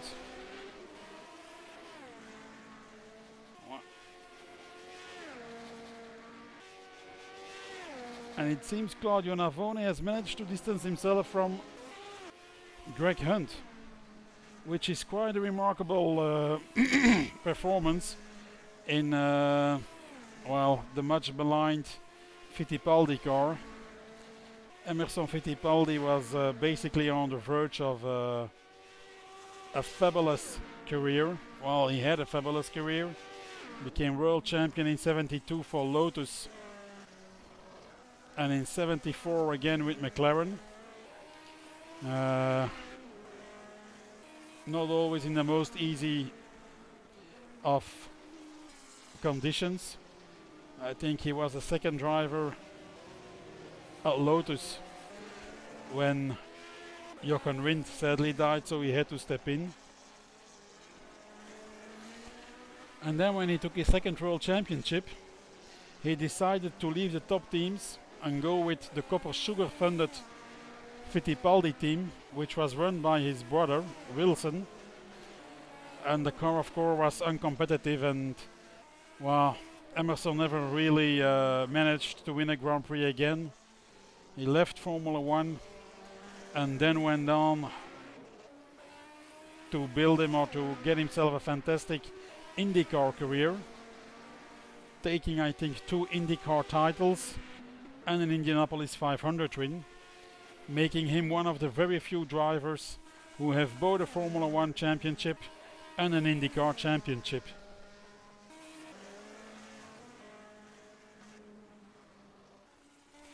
But I remain surprised that Claudio in that Fittipaldi car stays ahead of Greg that well. I would expect Greg to close in a lot faster. And meanwhile, the interesting thing is that Mikael is in between Mick Chapman, but he's gonna lap him. And Vladislav is way ahead of everyone. I think there's almost half a track in between Vladislav and Mikael Janak in second. So what I suggest is that for the next broadcast we ask people to send in jokes through the forum or otherwise, and we can tell some jokes. Because the race, I think we're down to 12 cars, and well, apart from lapping, there's not that much racing going on. So maybe let's have a walk through the field. Here in standings, Vladislav Zenkov, en route to finish his 12th lap of 53. So we are barely past the first fifth of the race.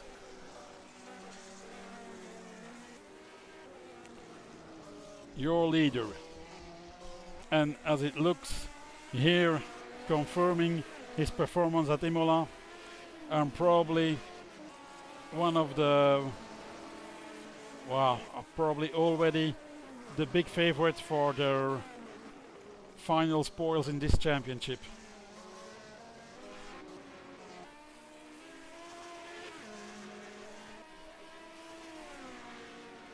Well, now and again they're waving a flag.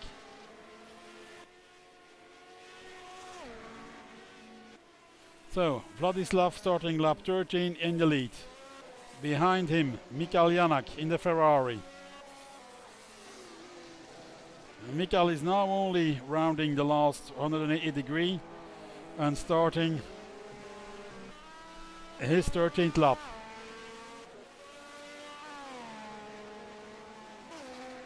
David Junt in third, heading for the Traguardo.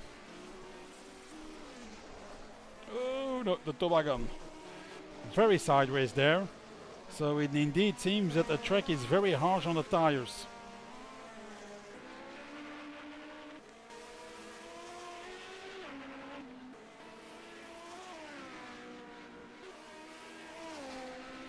In fourth, Claudio Navone. And still no Greg Hunt inside. I must say that really surprises me. And a remarkable performance from Claudio in that, well, let's be honest, not the best car in the lot, the Fittipaldi.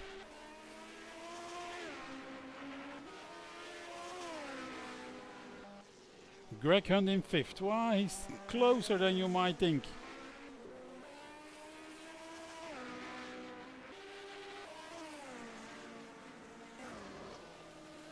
Karel in sixth. Well, Karel is quite far behind Greg. Greg was finishing the start-finish line, and Karel is now only starting the infield section. So I would say he's about, in time-wise, about half a lap behind Greg.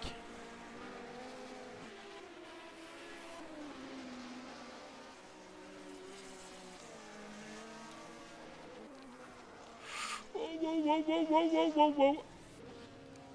Well, I would again dare to say that this is caused by the tires heating up with the hot conditions on the track.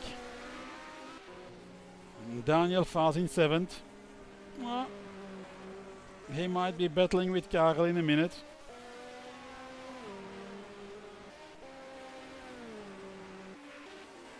Mick Chapman in eighth. Well, he's not that far behind the Renault.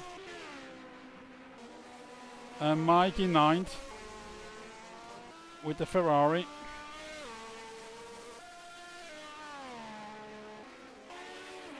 Vaclav Burka in the second Williams. The only driver holding up the honors for Williams now that Adam has retired. Tomas Matusek, the Alfa Romeo, in 11th.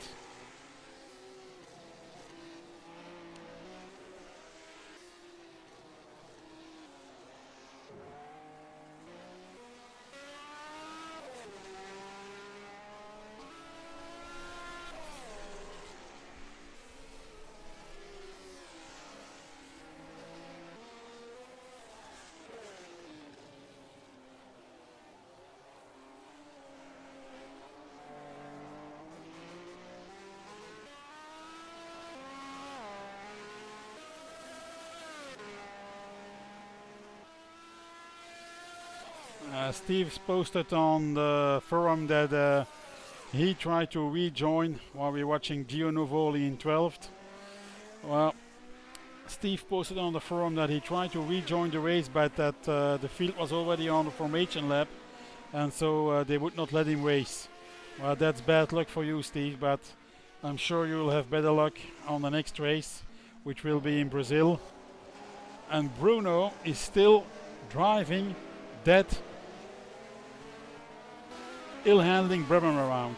I think he's by now 3 or 4 laps down on the leader, Vladislav Zenkov, but you have to hand it to Bruno. If someone receives the prize for determination and perseverance here, it's him. And then all the retirements: Gérard Rion, Adam Heckman, Evgeny Fomin, Paulo Rodriguez, Paul Velasco, Brian Janik, Honza Milt, Georgi Koltsov, and the leader, Vladislav Zenkov. But so the field is down to 13 cars. As we see Daniel making his way past the Brabham.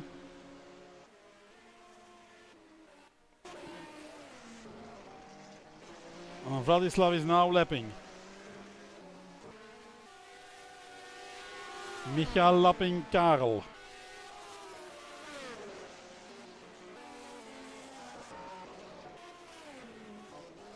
Well, I don't think Michael will be very happy with that.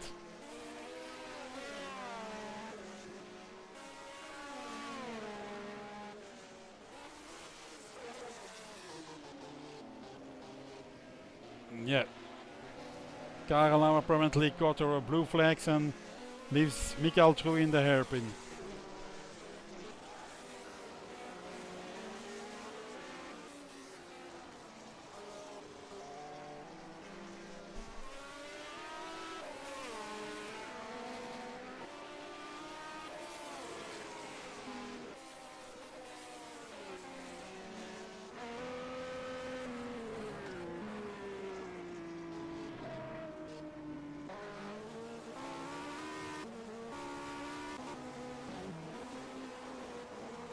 Whoa, whoa, whoa, Yund going very sideways. Spinny, spinny. But the Swiss driver has enough agility and enough skill to keep that car under control, avoid hitting anything and continue his way. But this is more and more confirming my idea that the tires are really suffering here on this hot track, and the cars or the drivers will increasingly be battling those cars and will find it increasingly difficult to find grip on this track. And now it seems that now Greg is getting on Claudio's heels. So I think we're gonna stay with this battle for a while because this might be interesting. There is Greg.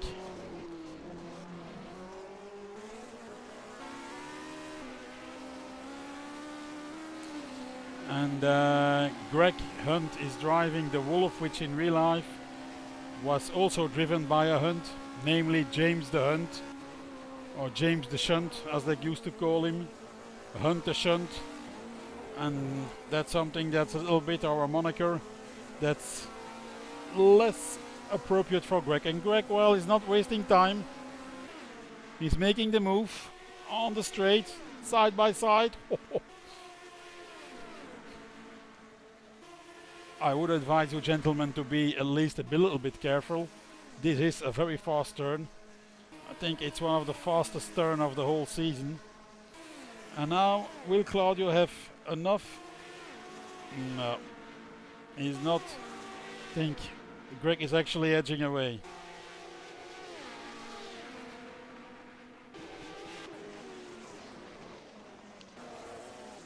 Now they're on a back marker.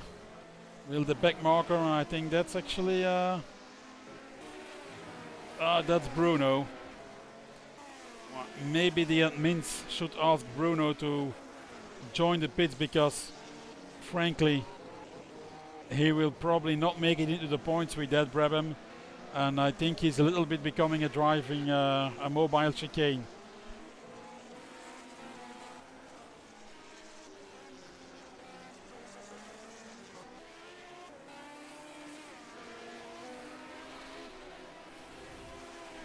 So I'm very happy that we got of the scarce overhauling maneuvers that we're gonna have here.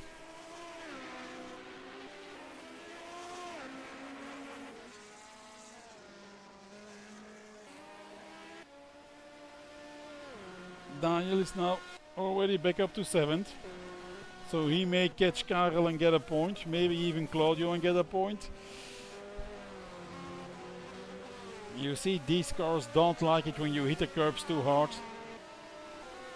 It messes up their aerodynamics and then they lose traction quickly. And this is Mike, he's back up to Daniel, and that's a fight for position. So let's stick with these guys for a bit.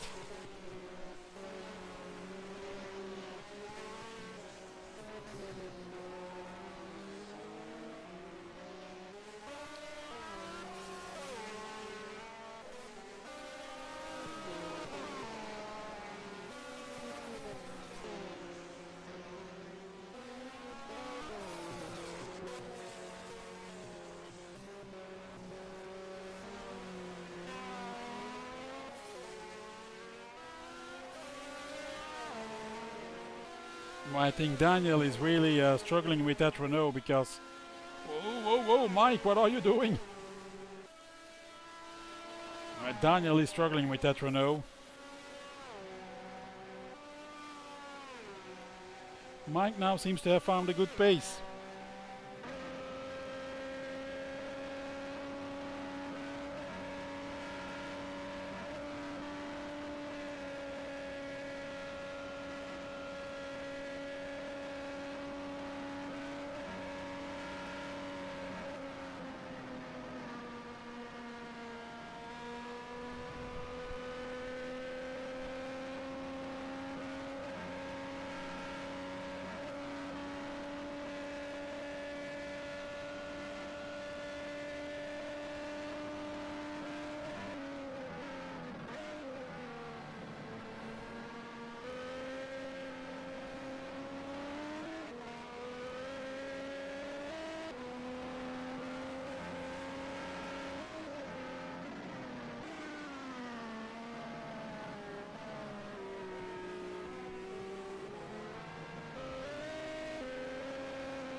And while we're looking at the beautiful Ferrari of Mike Bicknell, I wanted to show you, in honor of one of our very active members behind the scenes, Ben, one of the very nice layovers he has made. HSO race.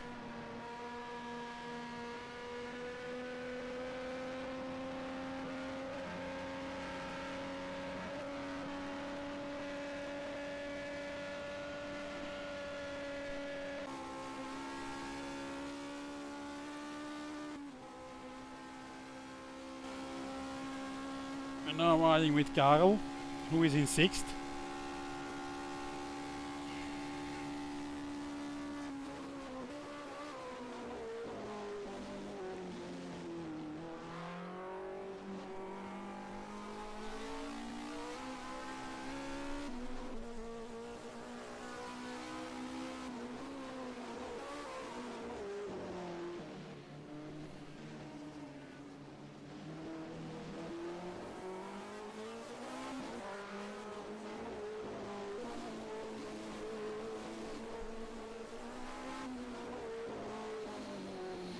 So the second left-hander onto the toboggan.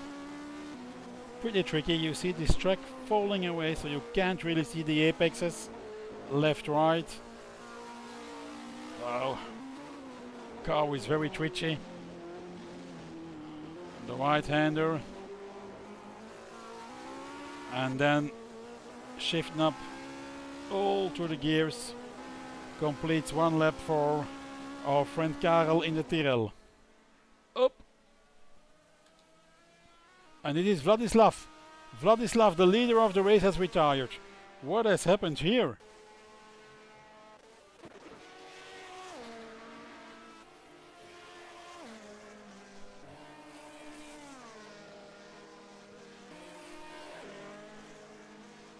So he's just driving here. I hope it's not an incident with Bruno. He passes Bruno on the outside, so that does not seem to be the problem.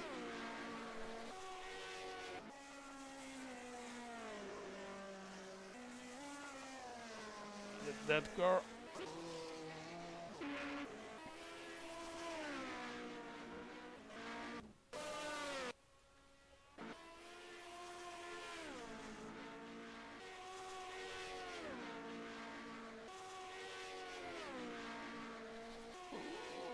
Ay, ay, ay, ay.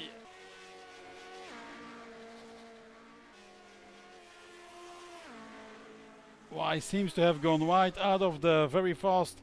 Yeah, he seems to have gone wide out of the very fast 180 degree and just spun the car. That's really very sad for him after such a performance. But that means that we have a new leader, Mikael Janak. And to be honest, I can't be unhappy for the Gilles Villeneuve car to be leading the race.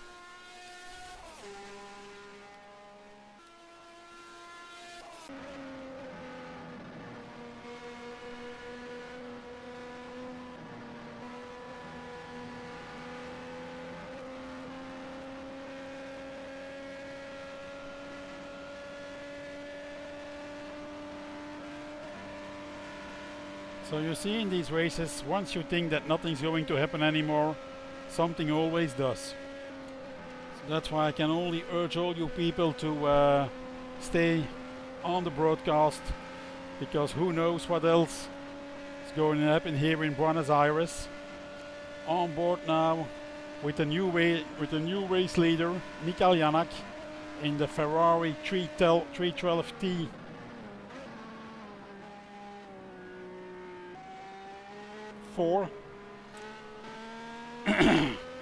To the Ascari, and brake, right-hander. So a little bit earlier I was saying that Vladislav Zenkov was probably set to win the whole championship hands down.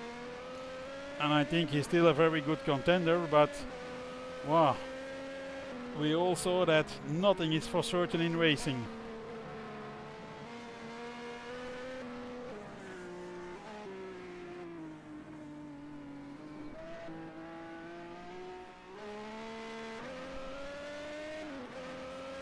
And so there goes Mikael to complete his 20th lap. Now on to 21st lap in the lead. So here is Mikael Janak, Ferrari 312T4 in the lead. Followed by the incredible David Junt from Switzerland. He is Swiss and he goes like Swiss clockwork. The IWC of the HSO drivers. He's never there when the hot lappers are around, but when race time comes around and there's points to get, well, there you have him. David Junt, second in his Rebaque. And Greg now up to third. Would be interesting to see whether Greg will be able to catch David Junt, because Greg and David Junt, that might be one hell of a battle. Wow, that's something to watch. Fourth, Claudio Navone in the Coppa Sugar Fittipaldi. This is also actually an incredible performance in such a poor car. Sir, attrition will have helped him, but still, he's there. He's ahead of a Ferrari and a Renault and some other fast cars. And it apparently now for the first time strikes me that the design on the Emerson Fittipaldi helmet is a little bit alike to the one of the Gilles Villeneuve helmet. In fifth, Karel driving the Tyrrell. Didier Pironi's cars, the one who in 79 was still a bachelor but set to one day be married by none other than Nicolas Sarkozy.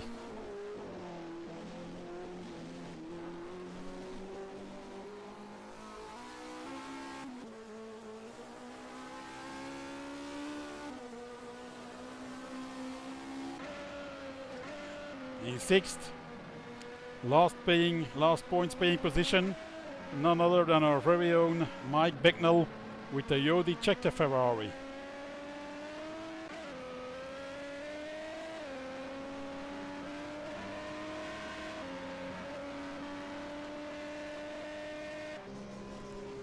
Seventh, Daniel Faas, Renault.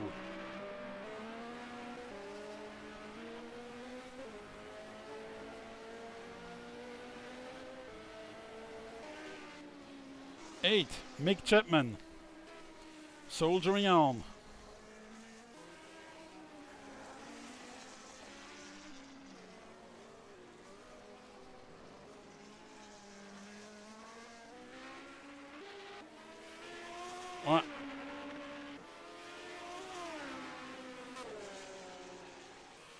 And ninth, Alfa Romeo, Tomasz Matuszek.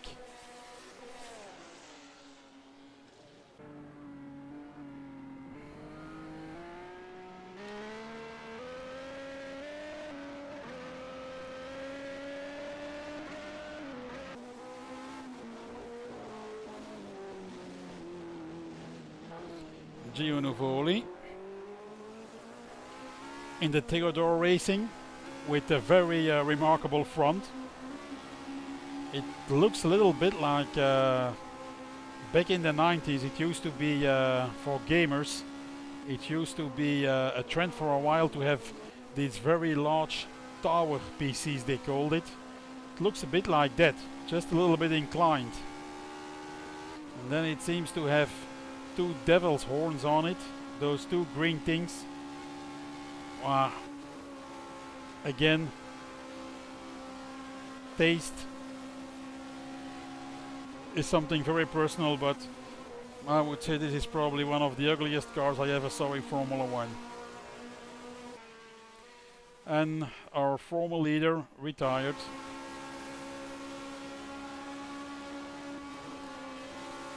And there is Michael Janak putting a lap on Gio.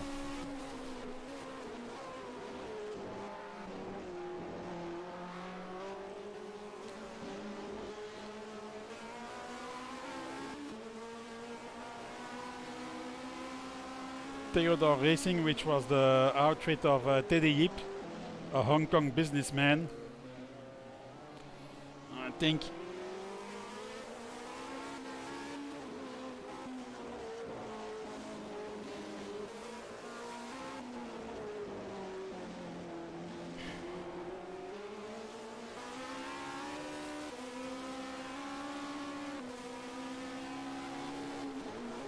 car was driven in real life by none other than the Irish Derek Daly.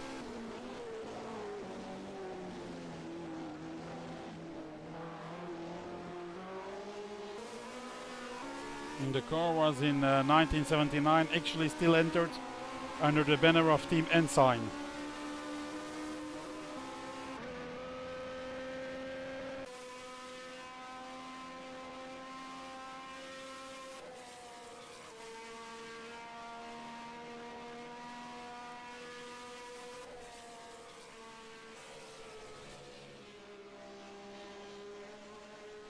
We're now riding with Tomasz Matuszek, who's driving the Vittorio de Monza Gorilla Brambilla car. The guy who won one Grand Prix, I think in 1978, and actually managed to crash his car on his parade lap. following his sole win. The other Alfa Romeo, the Bruno Giacomelli car, driven by Evgeny Fomin in this series, has already retired. So this is the sole remaining Alfa Romeo.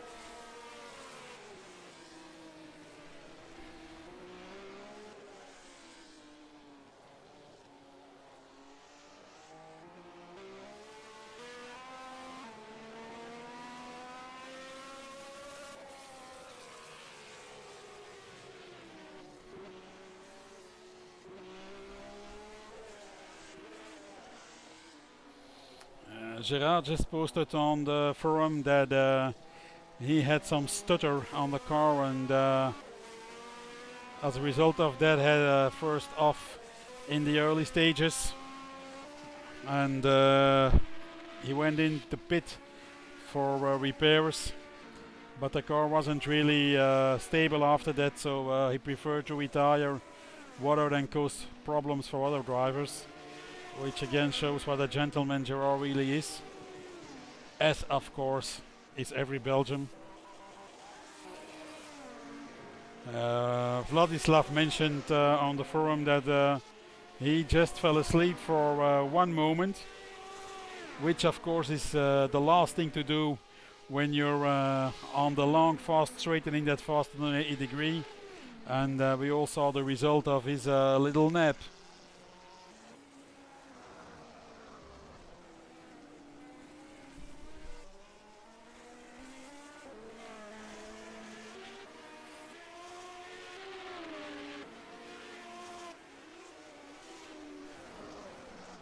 So Paul apparently after the restart was too hot, said he was too hot in the final S-turn, and Alfa Romeo in front of him slowed more than he had expected.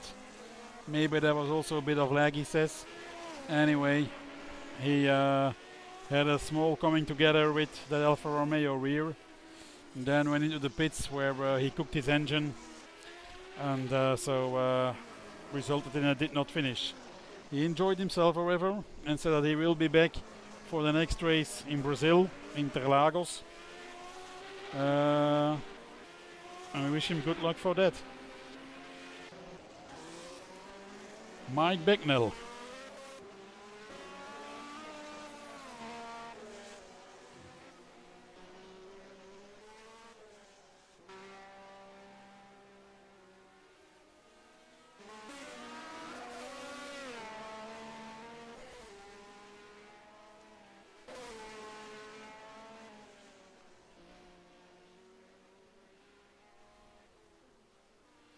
And I think Mike has actually lost sixth to Daniel Faas.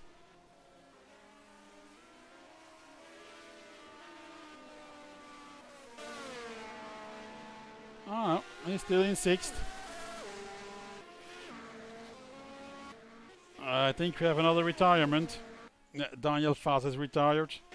So we're down to 9 cars now. Well, actually, Bruno is also retired. The Brabham. Well, I think that was an uphill battle for a long time, so that was expected. Mike is now going at it with Karel. 2 HSO admins in a fight for position. So this should show the world how it should be done.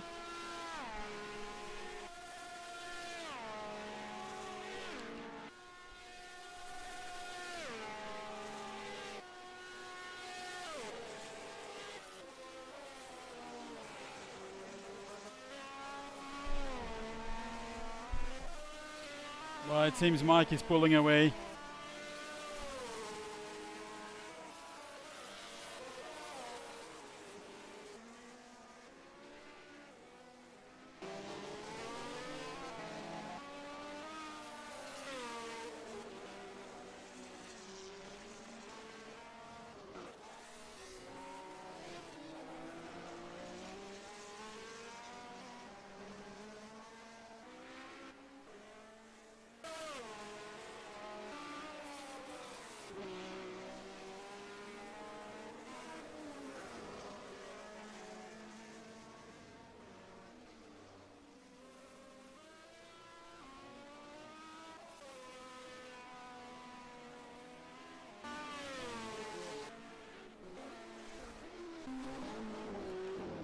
Greg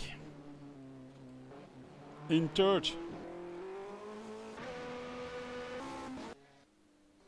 Oh no, Claudio has just too bad. He was running in the point. Such a good race. What happened there?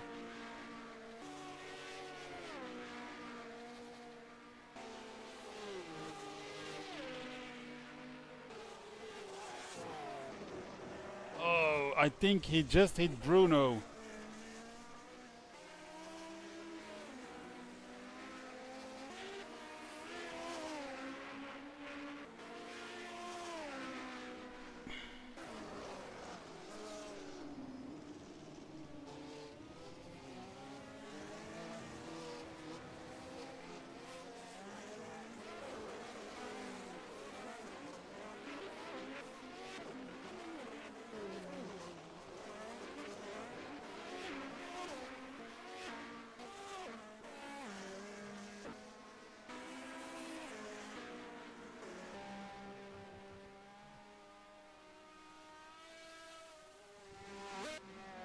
Seems like he, oh no.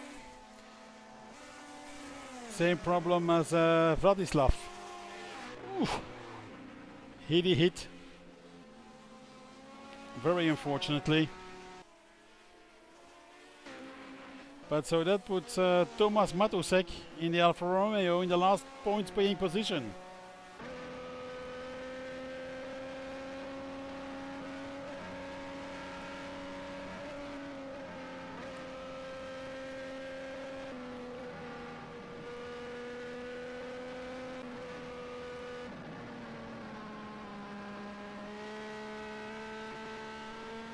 And I think it's safe to say that with these cars, which are all but easy cars to drive, that we will often see these drivers who are very far down on the grid or in the beginning of the race, just driving steady races, saving their cars, avoiding trouble, rising through the ranks and being there in the points at the end of the race through attrition. I'm saying end of the race, we're actually barely halfway in this race, so a lot can still happen, but well, we're now down to 8 cars, so I think the cars that make it to the end now have a good chance of all scoring points.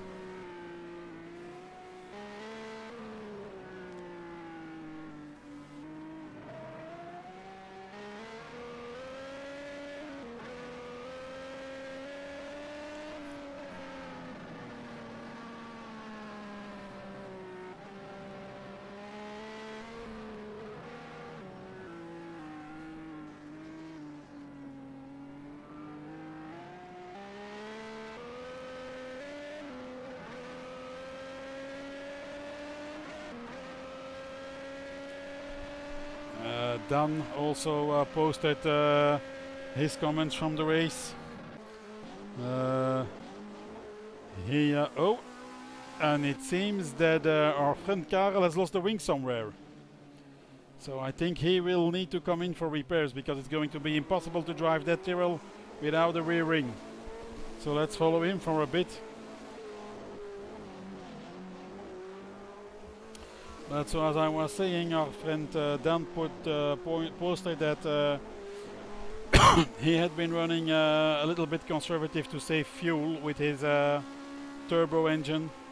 That allowed him to also keep the tires pretty stable. Then as of lap 23, as the fuel was okay, he started pushing. And he also lost the car out of the fast turn, the fast 180 degree. And well, he damaged the car beyond possibility of repairs. Yep. And there is our friend Karel into the pits for a new rear ring.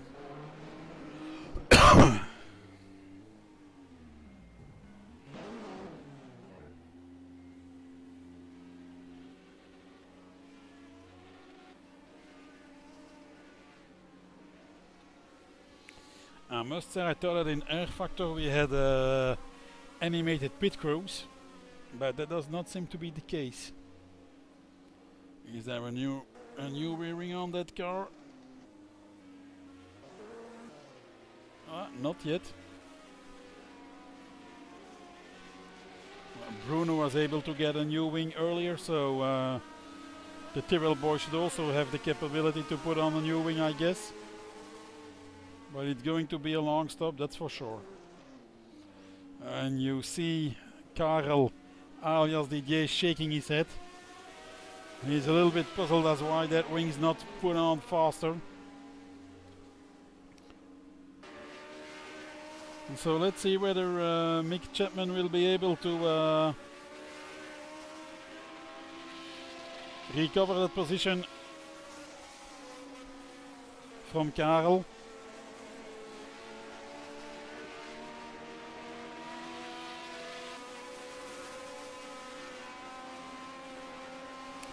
There comes the leader by.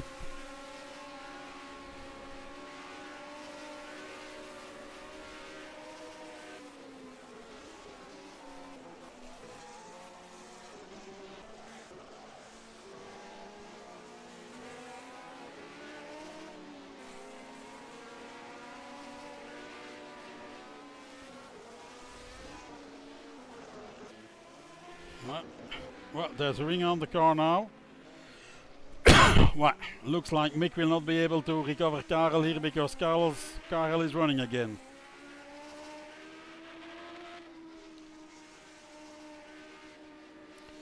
And he's still in 7th.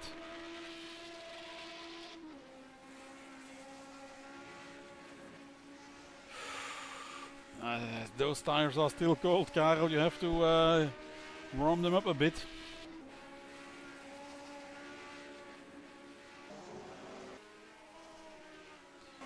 And so Mick in 7th or in 8th is actually the last running car for the moment.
Seems that Karel is now struggling a little bit with that Tyrrell. Maybe the new set of tires is not as good as the previous one. Incredibly in 6th with that dog of a PC Tower car, the ensign of Teddy Yip in the hands of Gio Nuvoli, 6th and getting a point.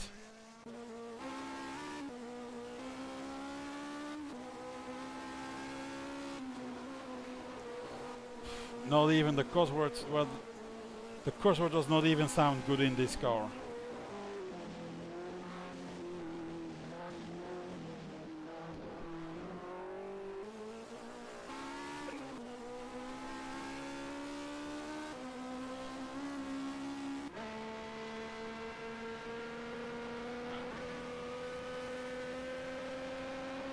Vittorio,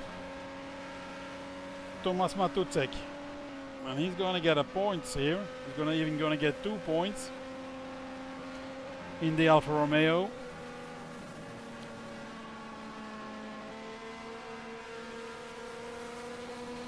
And I think we may have the race leader coming on to lap the Alfa Romeo. Yep. Well, at least one of the Ferraris. I think it was rather Mike.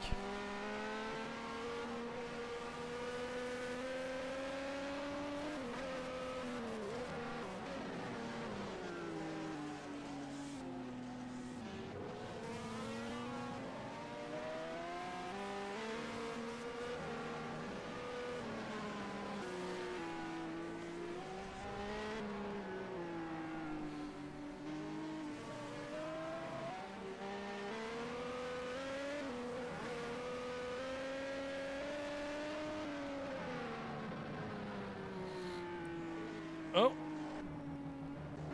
Mike just went off.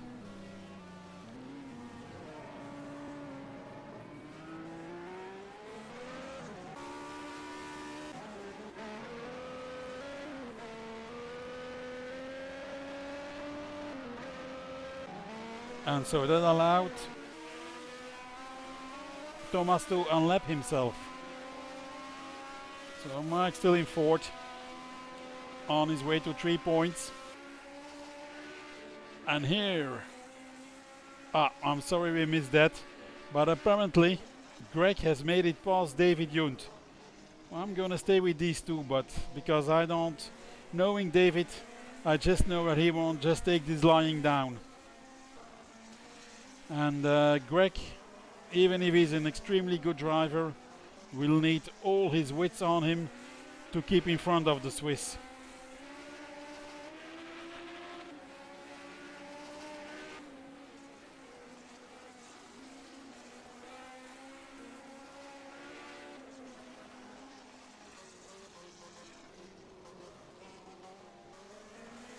I wouldn't be surprised that David Yunt saved his tires better, so I wouldn't expect him to put on a late race charge to get that second place back.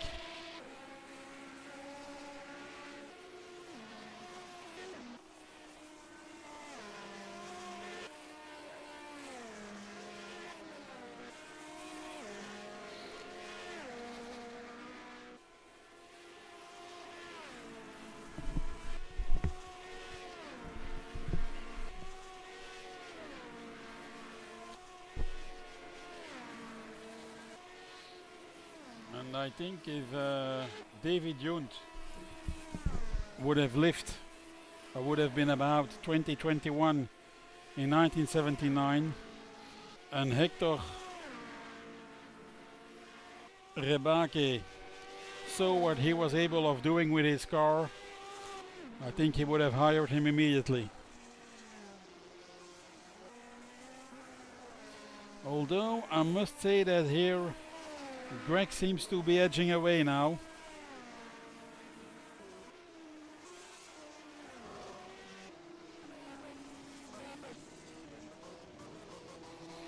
And looking at the pace of the opening laps of the race, Greg could be faster than Mikael, so he could try to catch a Ferrari back.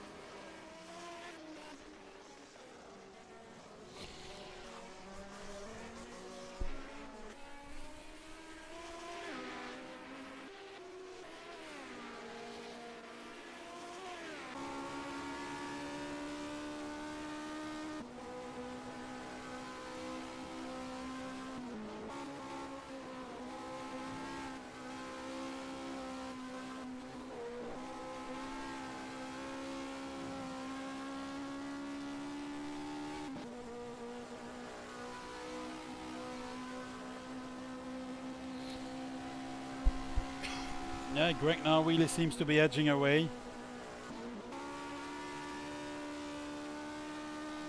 Maybe this is a good time to have a look at... So Mikael is in the lead, 35 laps, less than 20 to go. Greg is almost a lap down, over a minute behind. David Yunt is 5 seconds behind Greg. Mike Becknell is the only one to only be 1 lap down. Thomas, Karel 2 laps down, and then Mick Chapman 3 laps down.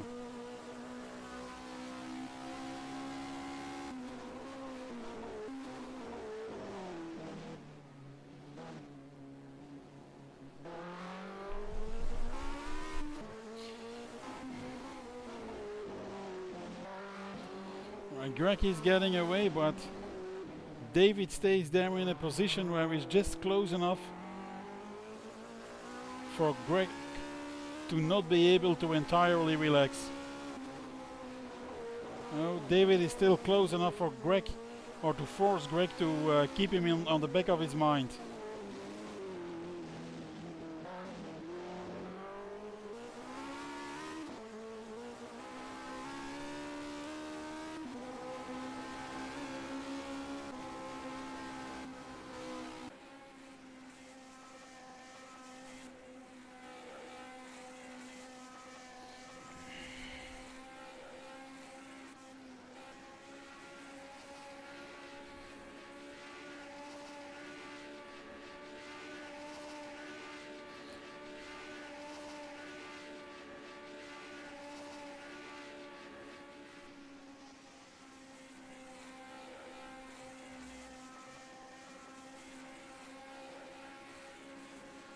And the distance with Mikael stays more or less stable.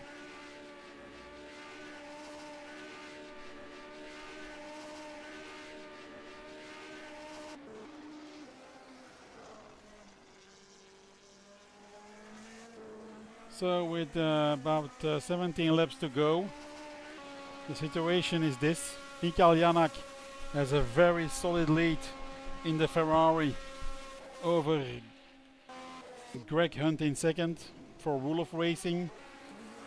David Junt not that far behind the Wolof in an old Rebake, the old Lotus. Second Ferrari, Mike Bicknell in fourth.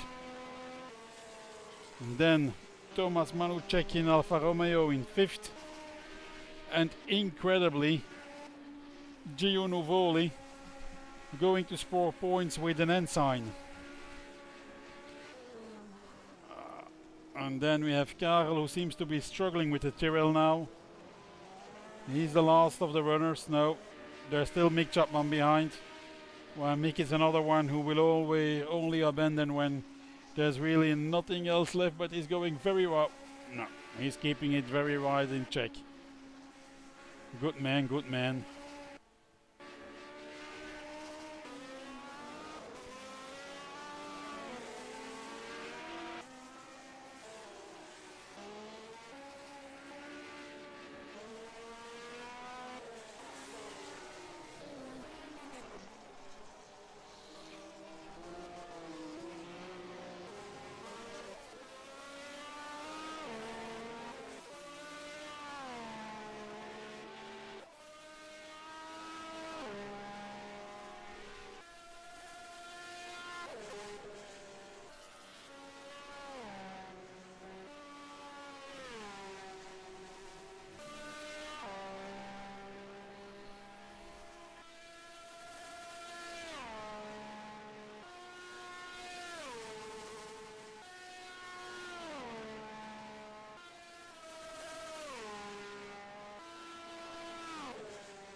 So I don't know what you guys think about it, but I think I deserved another drink, which I'm going to get me now. So I'll be away for a minute, and I'll leave you to enjoy the leader of our race, Mikael Janak.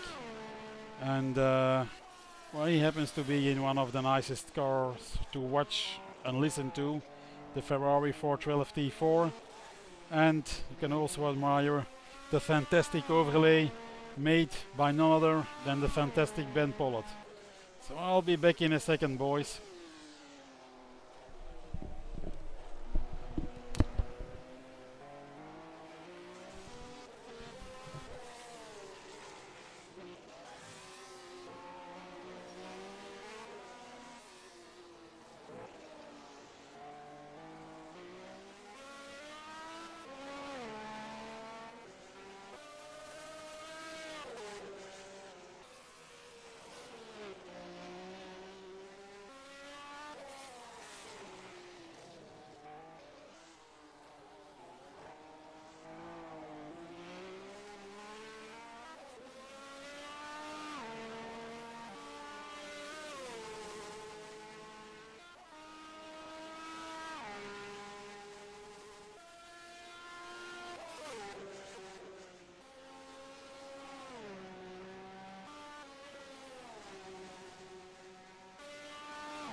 This is all the time it takes in Belgium to get a drink.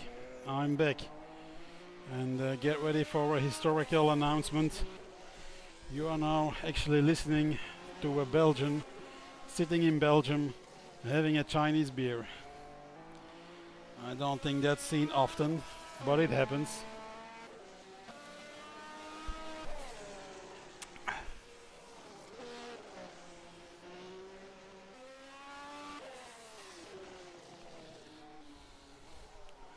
So let me walk you through the field once more. I don't think a lot will have changed. Mikael Janak still in the lead. And well, I think it's becoming safe to say that that will no longer change. He's starting lap 40 now, so that's 13 laps to go. Mikael is one of those drivers who always manages or succeeds to save his car in good shape until the end of the race, so not really certain who will disturbing him here or will form a threat, who will be able to form a threat to him.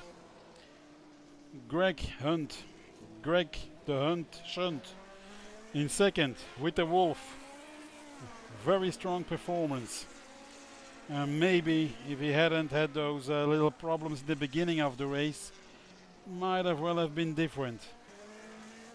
Junt, the incredible Swiss clockwork precision man, in third. And I must say, Greg now seems to get away, so well, I would have thought that David would have kept up longer. Our friend Mike Becknell from America in the Ferrari. So this is going to be an excellent race for Ferrari. 2 cars in the points, and who knows, maybe even 2 cars on the podium. Thomas Matusek in 5th in the Alfa Romeo. And I think he's about to be lapped by Mike, so we're gonna stay a little while with this with these cars to see wow, ain't this a fantastic shot.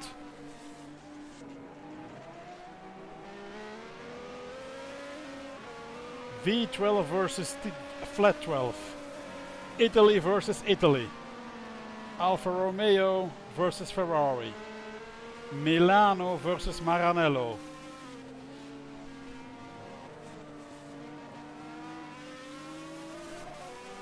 Whoop, and the Ferrari is through. And here we have it, the Tower PC shaped car. Well, I actually wonder how much hard drives are in that thing. I think at least 5 or 6. Wow. I would be surprised though that in the late 70s they already had SSD discs. Still, fabulous performance from Gio to put that car in the points. And Karel, well, he seems to have found a second breath in the Tyrrell. Seems to be going much better now. So would he be planning on catching Gio and putting up a fight for that last point? Whoa, whoa, whoa, whoa. And Mick Chapman still going.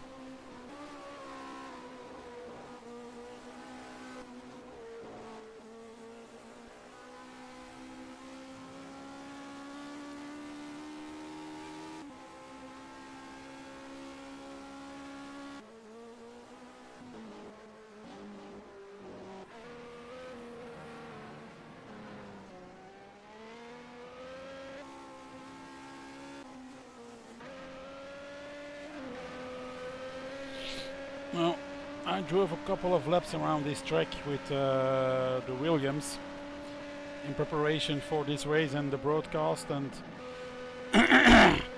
it's a track where you can easily lose concentration, and as large parts of the tracks you're traveling at very high speeds, a lot of concentration can be catastrophic. In this 180-degree right-hander, this is a fantastic turn. And you see that at the end they need to step back a bit because the turn actually gets tighter or more tight as civilized people or as civilized English wants it. And then again that long run up to that Variante or that Chicane Ascari, where they shift back to third, I would guess. Right, left. Mikael very prudent to not hit the curbs and unsettle the car. He's not taking any risks. Why should he? Back to second gear. This is probably the slowest turn in the whole course. It's a hairpin that turns you back into the slower infield. Left, right. It's pretty easy to lose the car on the curbs there because those curbs are tempting. And then the double left-hander where the second left-hander actually is slower than the first one. And then you're on to the Toboggan where the track really drops away and where you really need to get a feel of that turn because you can't see it as you approach it. So you have to start turning in more on the trust of your understanding of the track than on your vision. And that completes one lap of Buenos Aires on board with the leader Mikael Janak.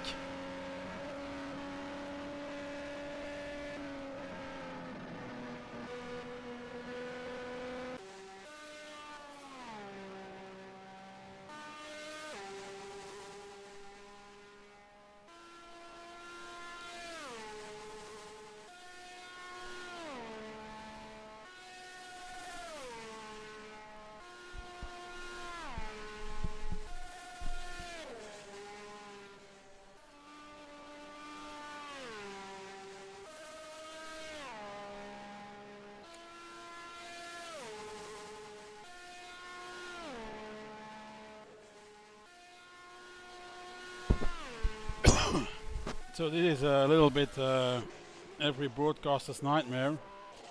I'm out of stories to tell and we still have about 10 laps to go. Luckily these cars are really beauties to watch. When you drive these cars, what actually strikes me is that this is an era where they had ground effect, they had wings, they already had powerful engines. Everything was getting professionalized at a high rate. But even if you drove these cars, even the Ferrari, it still felt like a car that was bolted together somewhere in a back garage just to go racing, bolted together by some passionate guys, maybe with one engineer around to supervise everything, but certainly not a car where every inch of the design was checked 20,000 times by a computer. These things really still felt like bathtubs with some wings bolted on them and wheels to go racing. And I think that really contributed to the passion and the fascination that this era of racing still incites with many people, even today, wow, over 40 years later.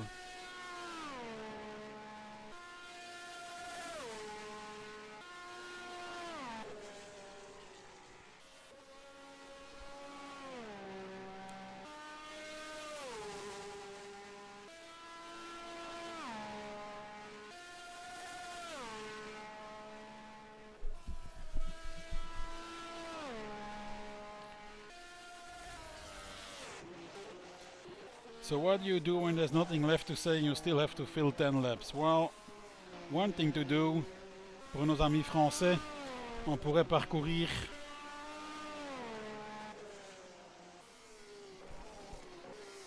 le résultat de la course actuelle en français. Donc en tête de la course avec une avance assez gigantesque, notre ami Mikael Janak qui a conduit la voiture de Gilles Villeneuve, la Ferrari. Loin derrière en deuxième, Greg Hunt. Je dirais le grand retour du grand Greg au volant de sa Wolf. Quand même une performance remarquable d'être deuxième dans ce Grand Prix sur un circuit qui est quand même un circuit où la puissance règne dans une voiture qui est, je dirais, un peu plus humble, la Wolf. Troisième, presque aussi impressionnant, le Suisse David Junt sur une Rebac. Ah, et il apparaît que Thomas Matusek avec l'Alfa Romeo a repris la 4e position de Mike. Donc Mike et Gio est 5e. Oh non, c'est pas vrai. Mike a abandonné. On va quand même essayer de voir ce qui s'est passé là parce que il était tellement bien parti.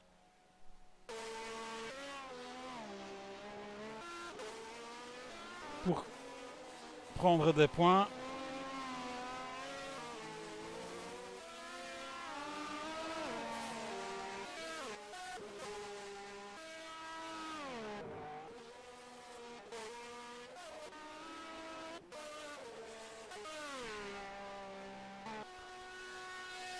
Je crois qu'il est aussi tombé victime. Non.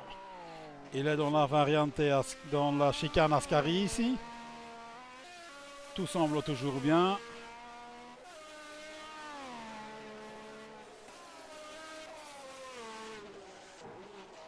Oh! Il a fait un tête à queue dans le 180 qui retourne dans la partie sinueuse. Et il est resté calé sur une des bordures. Quelle malchance. Et ça après 42 tours, donc à 4/5e distance. Ça c'est vraiment le genre de truc qui fait, pardon my French, qui fait chier.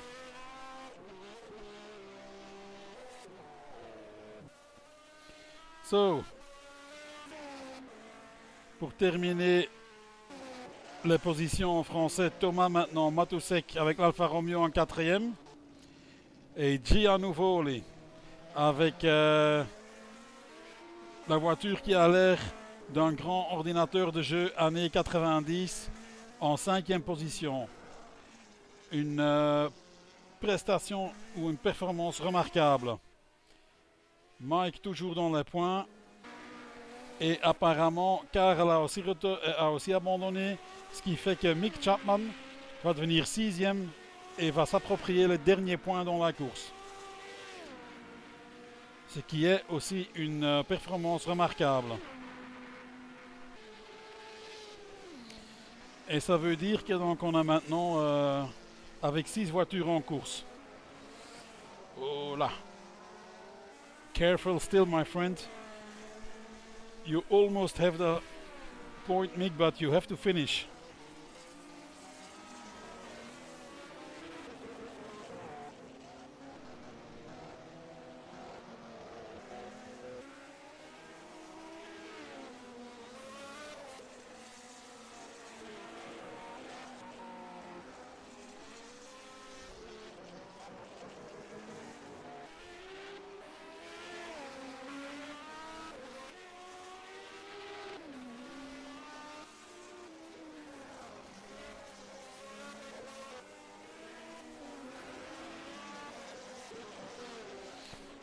Well, Evgeny Fomin aussi. Evgeny Fomin also posted on the forum that he was enjoying the race, but his G27 steering wheel was rattling so hard on the table that his neighbors asked him to stop making the noise, and so he retired. But he had fun nevertheless, and he'll be there for Brazil. Looking forward to see you there, Evgeny.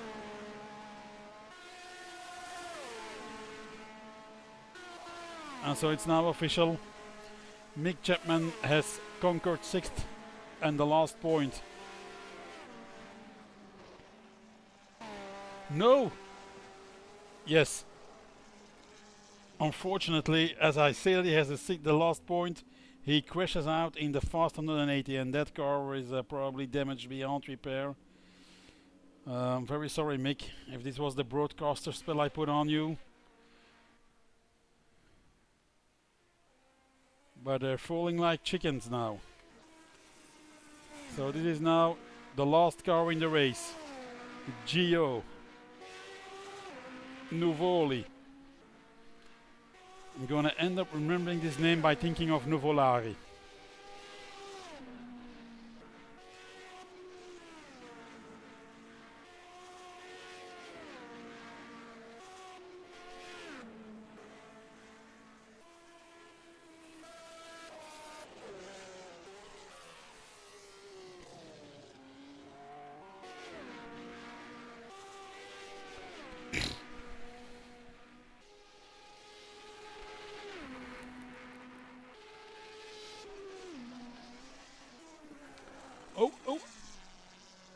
little bit of a moment there for Gio.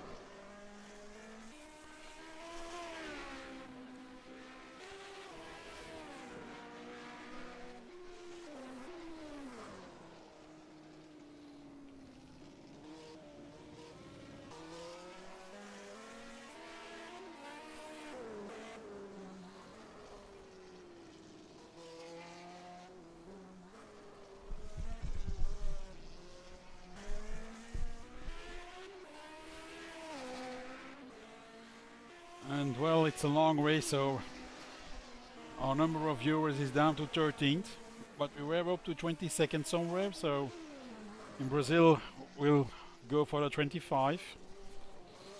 And by the end of the season we should be up to 25,000.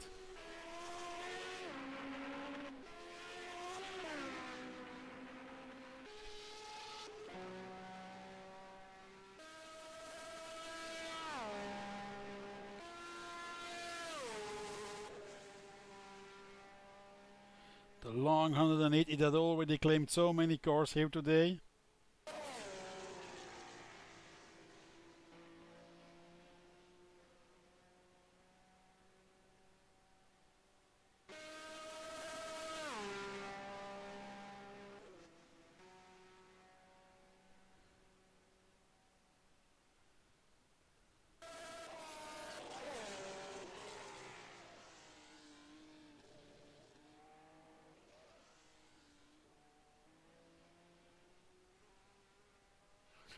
I don't know why, but I like the sound of the engines when they're pulling away in the distance.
So I propose we enjoy the overlay that our good friend Ben made for the last few laps.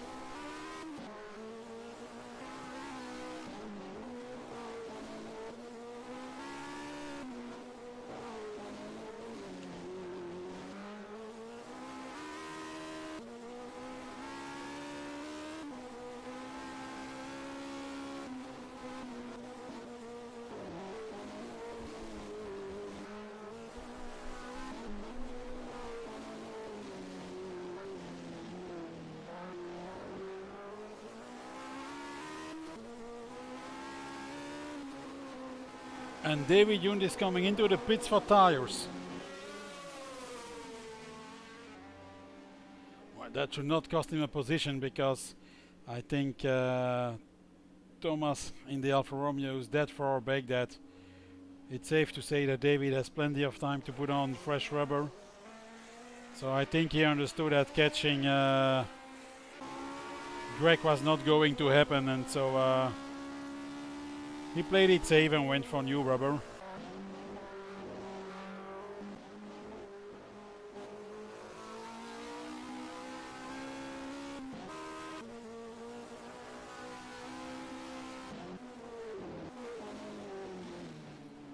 Well, maybe Greg should do the same thing now, because now that David has made a stop, there's no way that he would be caught. And frankly, I think the chances of him catching Mikael for the lead are slim to non-existent. So why take the risk of carrying on worn rubber at the risk of throwing it all away in the last laps?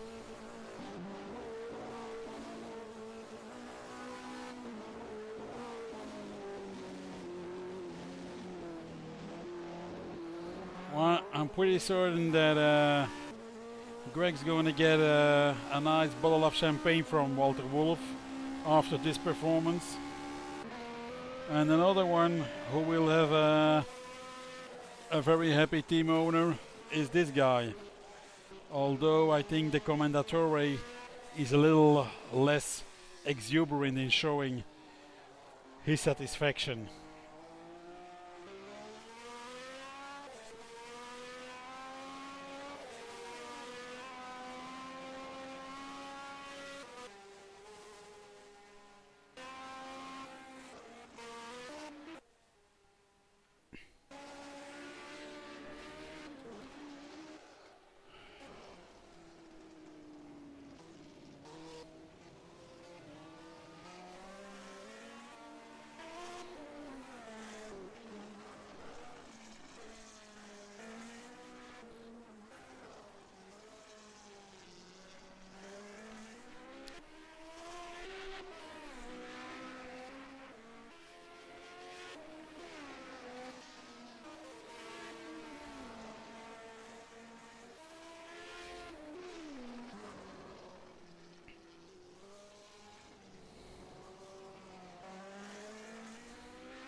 And so I think we're gonna stay with Mikael now. He's about to go on the penultimate lap.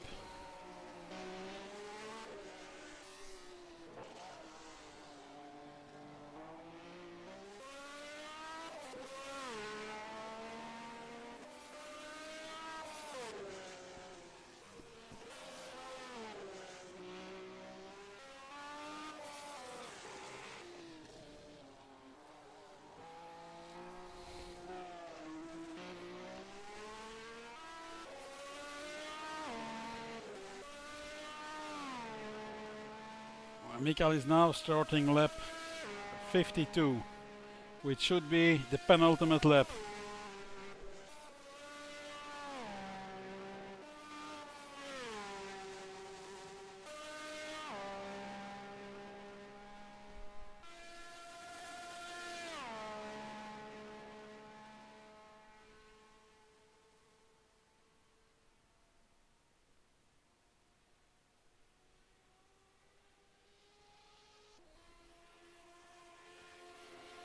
And here comes Greg.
And Mikael now on the last lap of the race.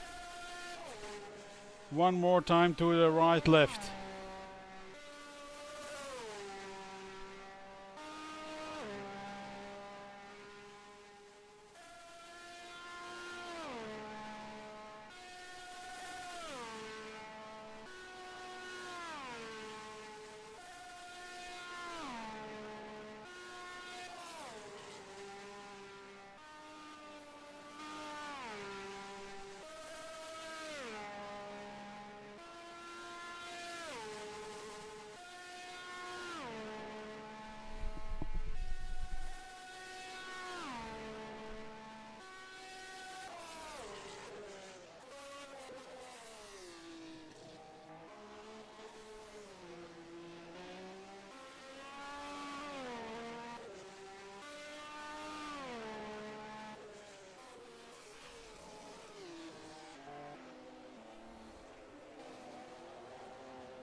It's oh so close now from Mikhail Janak from the Czech Republic.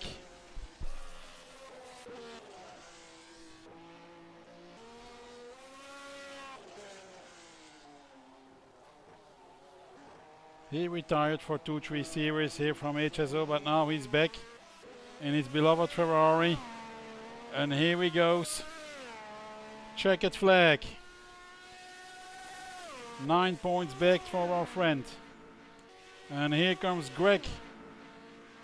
And I would say Greg the Shun, but that would be doing him short because he really was Greg the Hunt today.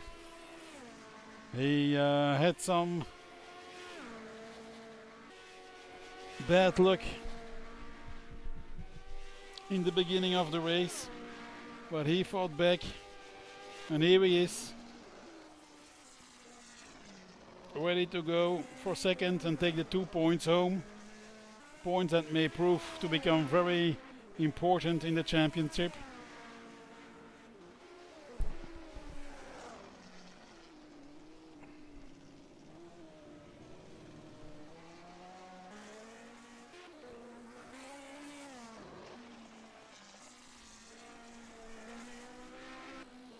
Go, go, go. One last run to the toboggan.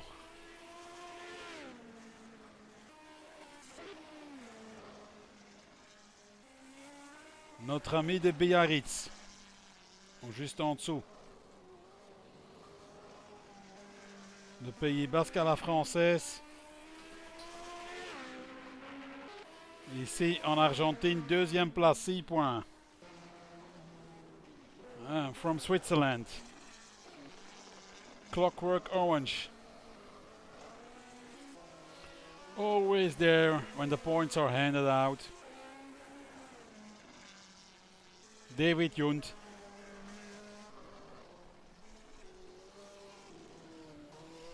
His real love is in endurance racing. And that's where he learned to not plan his race over 1 lap or 2 laps, but plan it over the full 53 laps of this race, or whatever the number of laps may be. And even if he's not there during the qualifications or at the end, the beginning, at the end, count on him to be there. And he drives straight into the pits.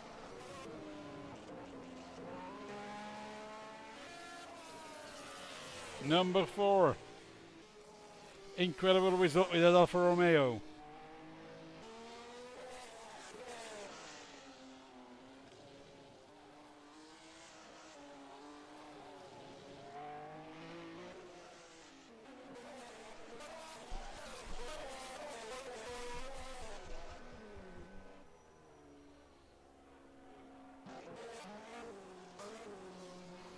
The Tower PC car entering the pit.